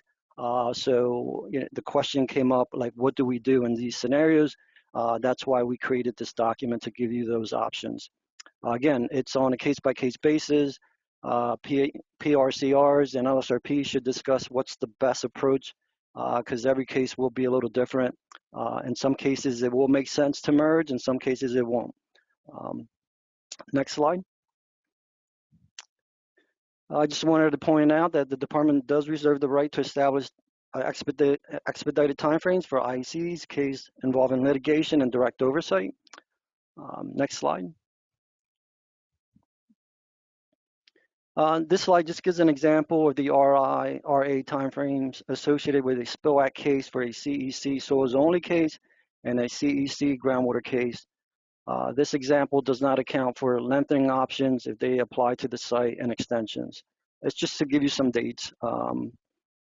I won't go over them, but it's on the screen. If you have questions, I can answer those. Next slide. So this is just contacts. General questions or questions regarding remedial timeframe notification form regarding extension, lengthening, or media, you can contact BCANE at 609-292-2943. Questions regarding compliance, ACOs, please contact the Compliance Assistant Duty Officer at 609-633-1480. So if you have a site, you go on the case tracking tool, data miner report, and you see that the site's out of compliance, and you're trying to figure out, and you have a CEC issue, you may want to reach out to them. I'm not sure if it calls for an ACO, and try to figure out what's the best approach to deal with that case if the case is out of compliance. So that's when you would call it the Compliance Duty Officer. All forms can be submitted through SRP submissions. That's the remedial timeframe notification form. And also the initial receptor evaluation. If you establish a new case, just remember you have to, when you establish a new case, you have to submit your retention, the ARF, the initial receptor evaluation, since there is no online service for the IRE, but those forms can be submitted to the SRP submissions email. Any request to merge or unmerge cases must be directed to srwm_NGEMS@dep.nj.gov. Request to stop bill, as explained in the REOE example, can be directed to srwm_NGEMS. Please explain why the request is being made. You got to remember, a lot of these are services are done through the online, and it's hard to keep track. If you're dealing with a case where you're issuing REOAs and the only remaining AOC is the CEC and you broke it out into another case, obviously we don't want to bill you twice. We gave you that opportunity, but if you don't let us know, most likely 2 bills will go out, because it takes BIR at least they have up to 3 years to review the REOs that are issued. So we would have no way to know that those scenarios where the CEC was broken out and we should be stopping the billing for the original case. So again, those requests can be sent to SRWM. Just please explain why the request is being made. And I think that's about it. Any questions? Next slide. So that's my little take. Thank you, Raphael, and thank you, Alan. So we're going to take some more questions. I'm going to start with questions that came in after we started back with Alan. So the first one is, given the existing and pending background studies, is there a potential for interim PFAS standards to be increased to a background level, or do you anticipate that this will remain a site-specific determination? Well, it will probably still be a site-specific determination. We'll have to see, first of all, if we're able to conduct our background study as we plan, and then secondly, what it shows, and that would really determine how we proceed from there as far as background goes. So assume at this point that it's going to be a site-specific background determination. Thank you. Okay, next one, are municipal fire departments required to report their storage and/or use of firefighting foams? And by the way, these questions could be for everybody from earlier presentations too. So. Right. So are they required to report them? Are they under the contaminated site remediation and redevelopment program? Is that what we're saying, that they're a current active site, or because if it's an active site, then yes, it would be part of the preliminary assessment or equivalent evaluation. Okay. But let's see. I was assuming they sort of meant like for right to know stuff, but maybe that's wrong. Oh, that would not be handled by our program. Okay. Moving on to the next question. Will the PA guidance document be updated to address the evaluation for PFAS evaluation criteria? There appears to be a wide difference of opinion on potential PFAS contributors under the used, stored, or otherwise manufactured. Okay, so will what guidance document? I'm sorry. The preliminary assessment guidance document. Okay. I don't think we'll have to get back to you on that, whether that document will be updated or not. Okay. There are several EPA references at this point for the standard industrial codes and so forth, which ones are likely to have potential PFAS compounds. Okay. The next question, isn't aqueous film forming foam, I had to look up this acronym, the compound associated with firefighting foam? If there is no standard for AFFF at this time, is a fire a trigger for investigation of the compounds which do have standards? I would say, yeah, at this point, if you have any reason to suspect any of the PFAS compounds, you should do an analysis. If we don't have standards at this point, our guidance is to look at the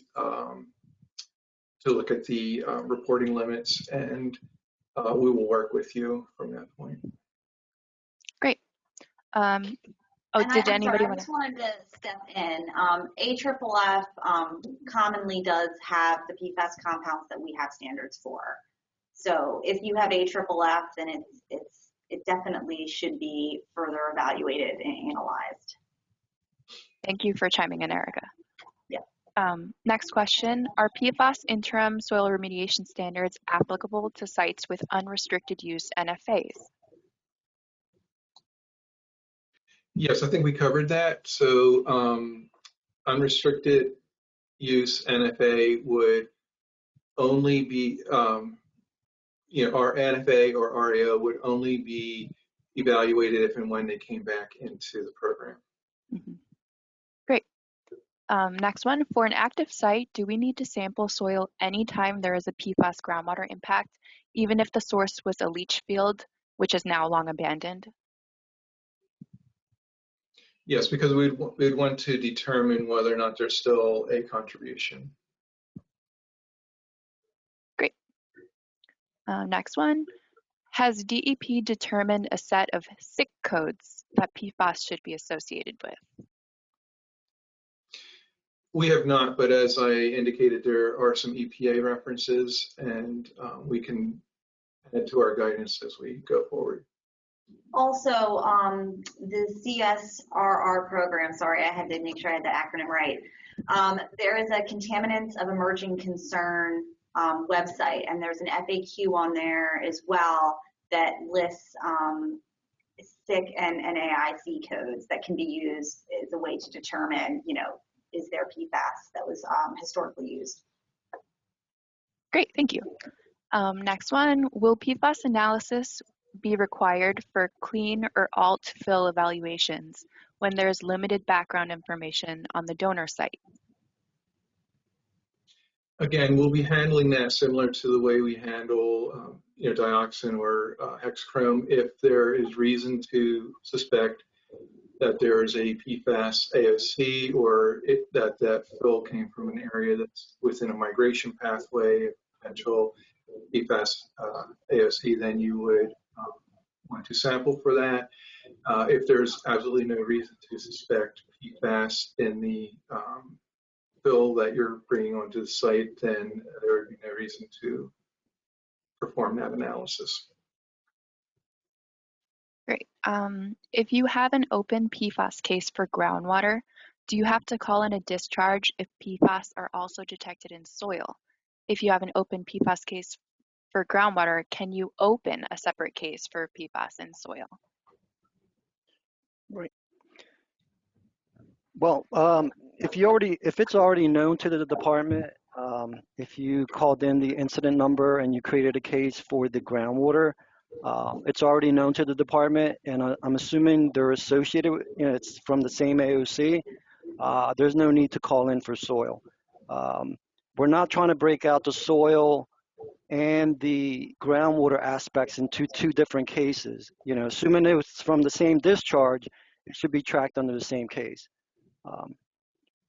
Because we don't do that for any other contaminant, so we don't want to start that process because it could get complicated. Mm-hmm. Makes sense. Okay. Any different applicability for sites with ACOs? I'm sorry, what was that? Is there any different applicability for sites that have ACOs? As far as what timeframes, or? It doesn't clarify, but let's go with sure timeframes. Sure. I think the guidance applies to all cases, even if it's an ACO. Typically, what we do in those situations is that we coordinate with the enforcement case manager just to make sure, it's something that can be approved and they can break out into a different case. If in doubt, you can always request and we can discuss it with the case manager. Also, you can reach out directly to the case manager too, since they should know the details.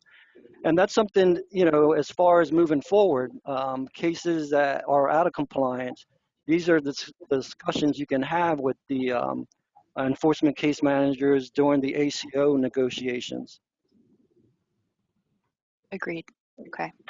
As Next far question. as specification would go, yes, it's applicable to all sites within the program. So if you're citing the program, the interim standards are applicable.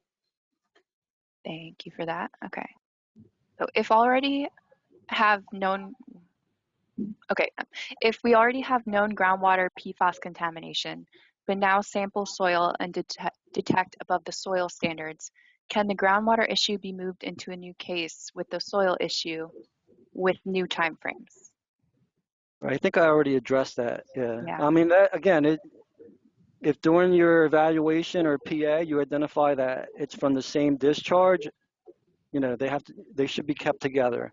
If for some reason, let's say, just to use an example, if you have a 5-acre site, you sample one area, there was a fire there, but then there was drums in the other side of the site, and you can determine that these are two different discharges and they're not related, then we can break them out. But if it's from the same discharge, they should be kept together. Yeah. Great. Okay. If you already have multiple incident numbers on an ISRA case, must you still call in a new release for PFAS if you will address it under the existing timelines? Because that was not my understanding for other COCs on an existing ISRA case. Right. If it's under an existing case, I know some of the training we've done is for if it's known to the department and you're going to track it under the existing case, all you're required to do is call in the first discharge, and then we track that. That's fine. It's not required. However, if you're going to break it out, you will have to call in a new incident number for that specific discharge.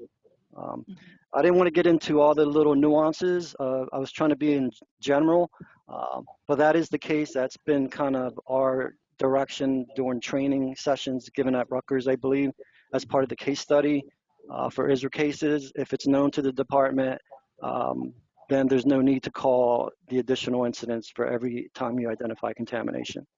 Mm-hmm. Great. Okay, so next question, does a CEC discharge, actually, I just want to make sure this isn't like a same question. I'll just read it out loud. Does the CEC discharge need to be reported to the hotline for ongoing ISRA case if timeframes are not desired to be changed? So I think you answered that. Yeah, I think we answered, yep. Yep. If PFAS, is PFAS to be added to an IEC evaluation? And if so, what is the trigger?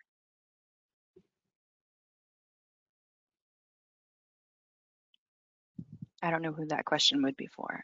Yeah, I'm not Yeah. sure either. I mean, what are they trying to get at? The IEC? Yeah, I don't know. We can skip that and get back to them. Okay. Oh, Bill, can you put your mic down, Bill? Yeah, my bad again. I would say if you're impacting a potable well, I believe that would be an IEC. Good answer. Right, and those have to be reported as in to the hotline. Okay. IECs. Okay. So next question. I'm just mindful of time. It's 11:05. We have until 11:30 to keep taking questions. So I'll just keep on going. But a quick reminder, the slides and recording of the presentation will be available on the training website at some point in the near future, maybe next week, maybe 2 weeks from now. So they will be coming. Just be patient with us. So next question. For a site with a soil wrap already issued, but doesn't have an RAO yet and no PFAS history, will there be a notice to insert into the RAO, or will there be a requirement for other action?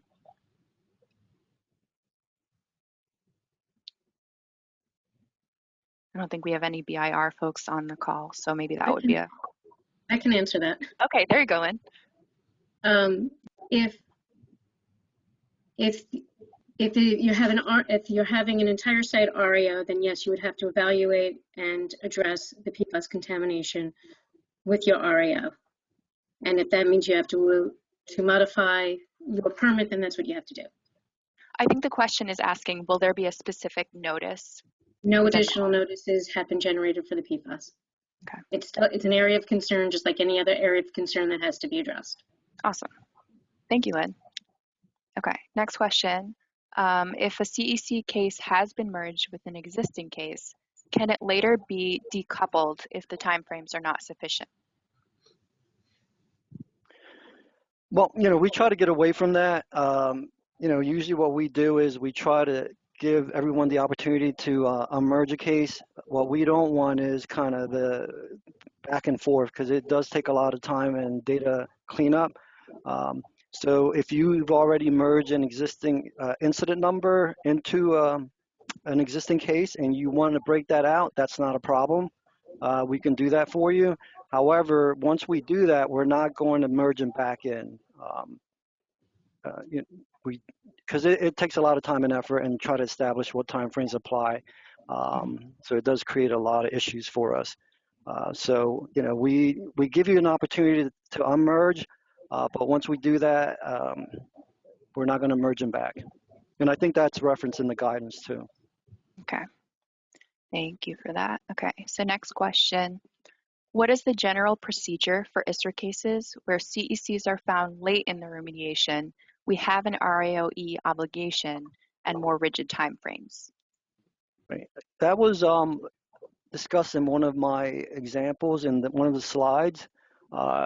Again, if it's an ISRA case and it's an existing case, you're required to do an RAOE.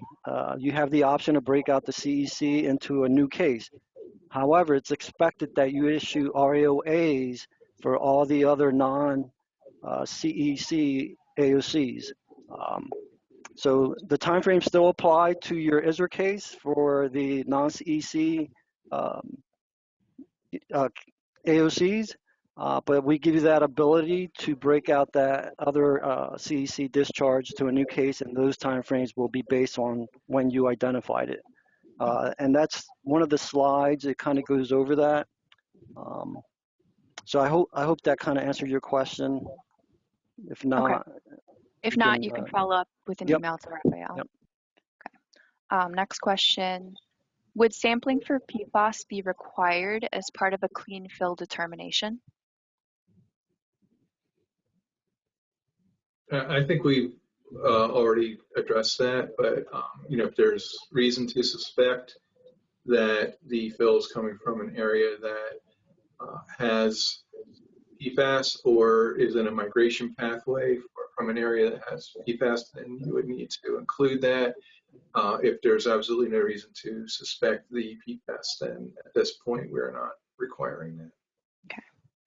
Thank you, Alan. I feel like I'm making you broken record answer that question. I'm sorry about that. Let's see. For active sites, is there a trigger for having to conduct a PFAS evaluation or a PA for PFAS?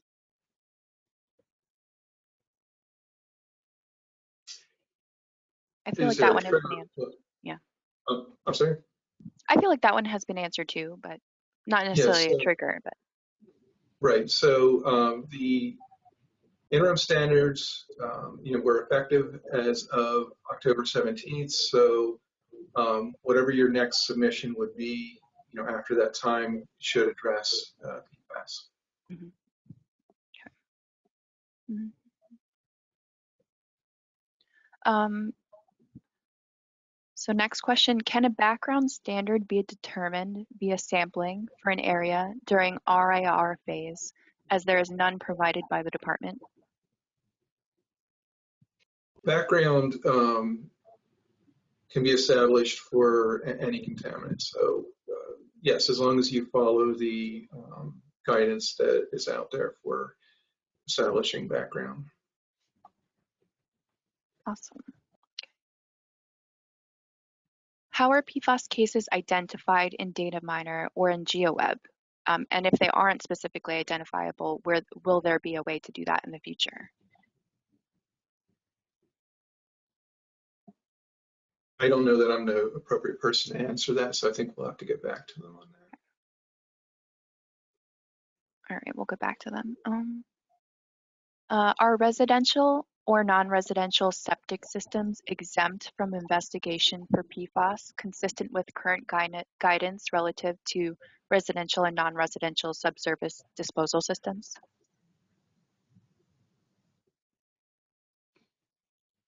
That I think we'll have to get back to as well. Okay.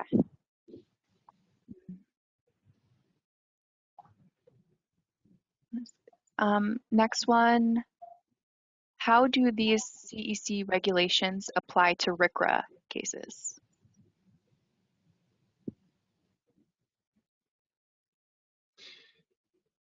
Yeah, again, just like any site that's handled in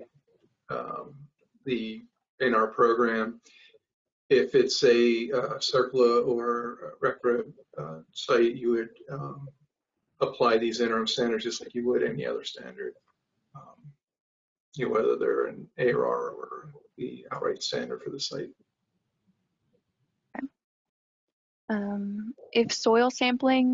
Is soil sampling required if PFAS compounds are detected detected in groundwater were determined to be from an offsite source and a PA did not identify a potential source of PFAS on site?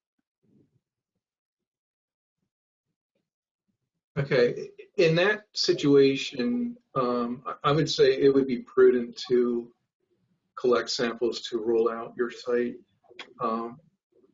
But the nuance of that, I think I would like to look at the case specifics before I would give a direct answer. All right, so you can reach out to Alan or we'll answer your question in a later date directly. Next question, is there a plan for developing eco screening criteria? We are currently directed to use Michigan values for surface water. Yeah, the eco people, myself included in that group, have been looking at appropriate eco standards, and as we gather more information, we will hopefully be able to come up with something that we're happy with New Jersey. For the in the interim, we are recommending several criteria, including Michigan, and EPA has recently put some information out. Great. Okay. Next, if you sample soils in the SI phase in a suspected area of a PFAS discharge and the results are below standards or non-detect, can you eliminate the need to sample groundwater for PFAS?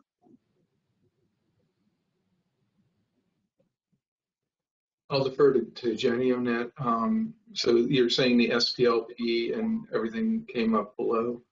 Yeah, they said the results are below standards or non-detect. Well, if they're below the MGW standard, that would be protective of future leaching from soil into the groundwater. It wouldn't tell you if you had current groundwater contamination, but it would suggest that it didn't come from a current soil contamination. We'll have to get back to you on the answer specifically about sampling groundwater in that case. I would say to consult the CSRRP groundwater tech guidance. That would be the best resource in order to try to establish if groundwater does in fact. Typically, it's like within 2 feet of the water table, stuff to that effect. But yeah, the best resource would be to check out that guidance. Thanks for chiming in, Bill. Okay. I'm going to go back up and look at some older questions at this point. We have about 15 minutes left. Let's see. That one was kind of answered. Okay, here's one. Are there any field screening tools to help bias the sample depths to the most contaminated soils? I'm unaware of anything. Anybody else on the call aware of anything? I'm not aware of anything in particular, but again, you want to go off of the historic discharges. What type was it? Was it, sludge? Was it field application? For that, you might want to be, about 6 to 12 inches or so. If there's groundwater contamination involved, you probably want to go lower and be, close to the water table. It really is a site-specific determination. Yeah, I would also say that looking at some of the papers where studies have been done with depth profile, even for like sludge application, it's surprising that sometimes you have higher samples, higher analytical detections at depth as opposed to shallow. So it really is prudent to collect multiple depths. All right, thank you for that. Where am I now? Okay, next question. Is pH required as it is for SPLP for metals, or is it optional like with VOs? I believe for the SPLP spreadsheet, it's a required data entry cell. Okay. Thank you. Okay. So if, I don't know if we answered this one actually. I'm gonna read this. I'm not sure if we answered this. So if the leachate concentration exceeds the leachate standard, then an alternative remediation standard applies if SPLP calculator calculates the ARS below the total soil concentration. Can you repeat that one more time? Sure. So if the leachate concentration exceeds the leachate standard, then an alt remediation standard applies if SPLP calculator calculates the ARS below the total soil concentration. Right. So the calculator, there's 3 different options, and the calculator will calculate for every valid option of remediation standard.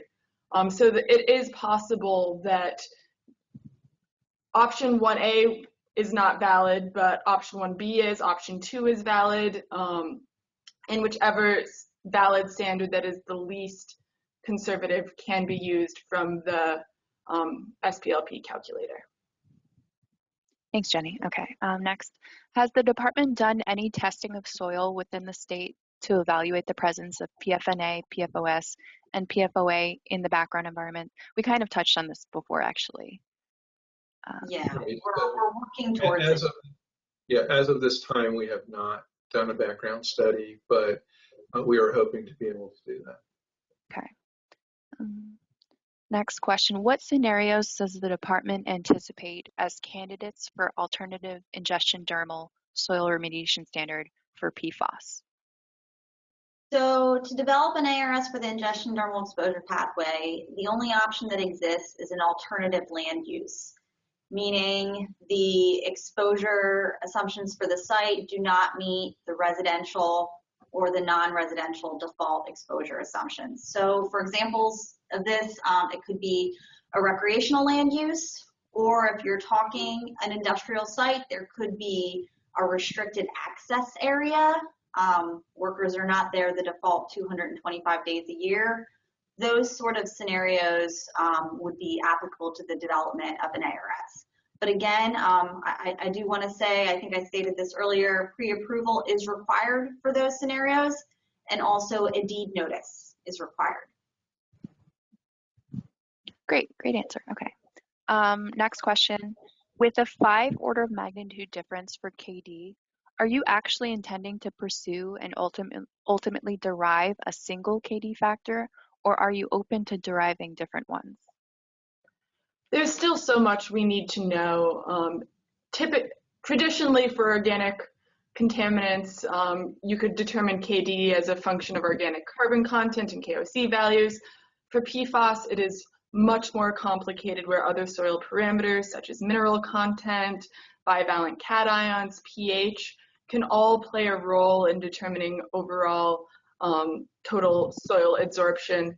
So we just need to get a better fundamental understanding of what soil parameters influence adsorption and to what extent, and can we use this to come up with KD values. So I don't have a specific answer to that question yet, but we are certainly looking into it, and it's a pretty complex issue.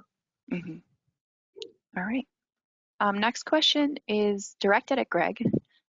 Why not spike known soils, for example, a Cohansey sand, to determine desorption coefficient? That would have been the logical next step to this person. When we explored that, we didn't want to bias anything other than just what could possibly be absorbed onto glassware. I wish we had more money and more time to explore that, because those would be the next steps. Do fortifications of some sort of a sand, and then ultimately do fortifications of actual different soil types. Maybe in the future we'll be able to do that. Maybe in the future other experimental designs will address those scenarios. But for what we were just trying to perform, we thought it best just to go ahead and just see what happens with the glassware, period. Awesome. Okay. Next question. Can someone tell us where on DataMiner the list of certified labs for PFAS is located? Okay, if you go, I'm trying to visualize this right now. If you hop into DataMiner and you click onto the certified laboratories, when you do that, it will populate a field that addresses, different methods, different types of entries. And towards the bottom of that, you will see where PFAS is mentioned. I know currently in the CEC FAQ document that's available, it lists the procedure where you can go to and find the actual steps. So it is available on our website. And by the way, those CEC FAQs, they're currently undergoing revision. The technical group put together their changes. I believe it's being looked at now by upper management and council before it gets published on the web. All right, thanks for that heads up. Sure. Okay, next question. The SPLP guidance recommends analysis of only the 3 highest detections at a minimum. This seems to be in conflict with Erica's prior response to analyze all soil detections for SPLP. Can you clarify if minimum of 3 samples need to be analyzed for SPLP or all samples? Bill Karp, do you want to chime in on that one? Yeah, I mean, to the point that Erica made, yeah, I mean, the larger data set's going to be better, so that you can maybe throw out negative KD values and something to that effect.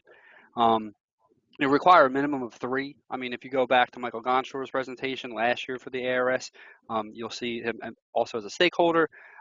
Doing the bare minimum, that's not really probably prudent of the investigators. If you want a larger, more robust data set where you can actually throw out outliers and something to that effect, it would be suggested that I think that you get the largest data set possible. So yes, is the minimum 3? Absolutely. Obviously, as we also know, there may be instances where you can't find 3, and then there's other mechanisms where now, even in the current calculator, you do have the ability and latitude to use the 1 sample. So really, there is some discretion, obviously, as it relates to what the investigator is going to be inputting, and obviously also what they're collecting. So 3 is preferred. More than that, I mean, 3 is required. More than that, I think would be preferred and probably be in the best interest for all parties involved. Thanks, Bill. Okay. Next question, and we only have 6 minutes left for questions, so we are not going to get to all of these, but again, they will be answered after the fact, so don't worry if your question isn't answered by 11:30. Next question, is sea soil an approved compliance option for PFAS? Bill, do you want to speak to that again? Yeah, I was just going to ask Bill to come back on. Right. Okay, I'm back. At this current time, I don't see any reason why it wouldn't be, as long as those data inputs are available, so on and so forth.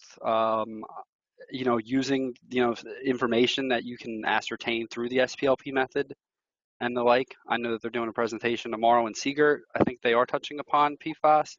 So I would say that it is plausible and something that could certainly be a method, a means to, it'd be like a double ARS, right? First you're generating KD values, then you may be using that KD value in the sea soil model or models, provided that maybe you can use the combined model with the groundwater data. So I don't see any reason why, if you have all the appropriate information, that you shouldn't be able to explore that option. And that option does, obviously, as the person probably asking knows, it does require department pre-approval.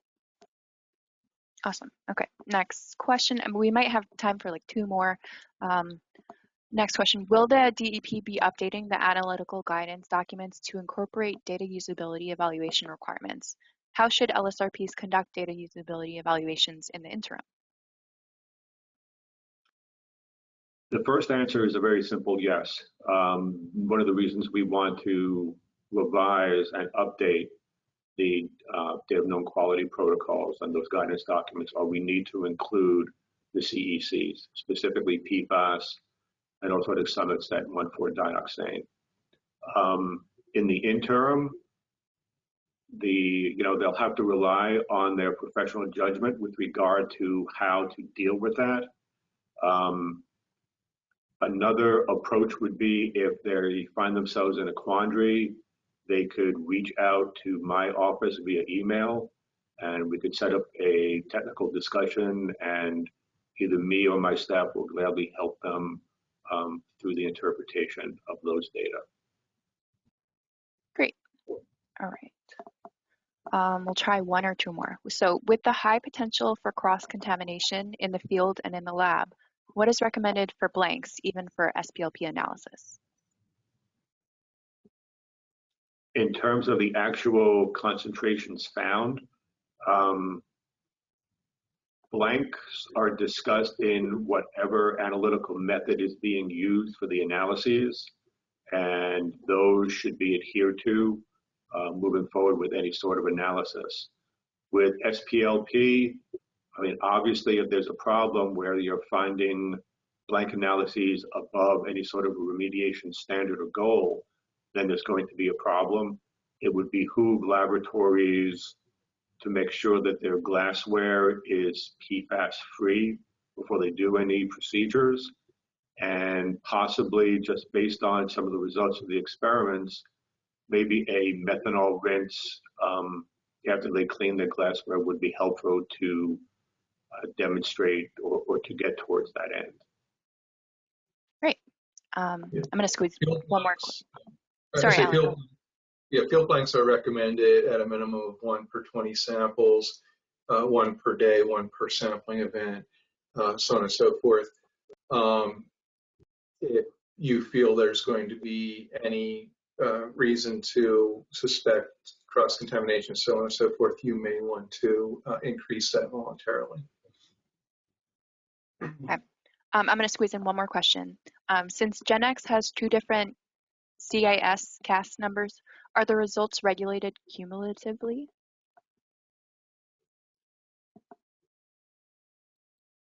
Yes, I would say so, yeah.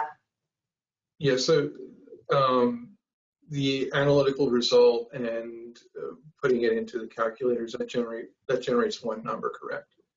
Mm-hmm. Yes, so that would be regulated as cumulative number.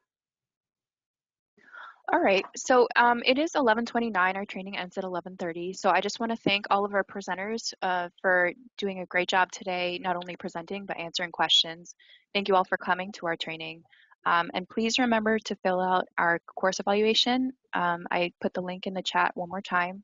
It really helps us if you fill that out, so we know what we did right, what we did wrong, what you want to see in the future. That concludes our training. Thank you so much.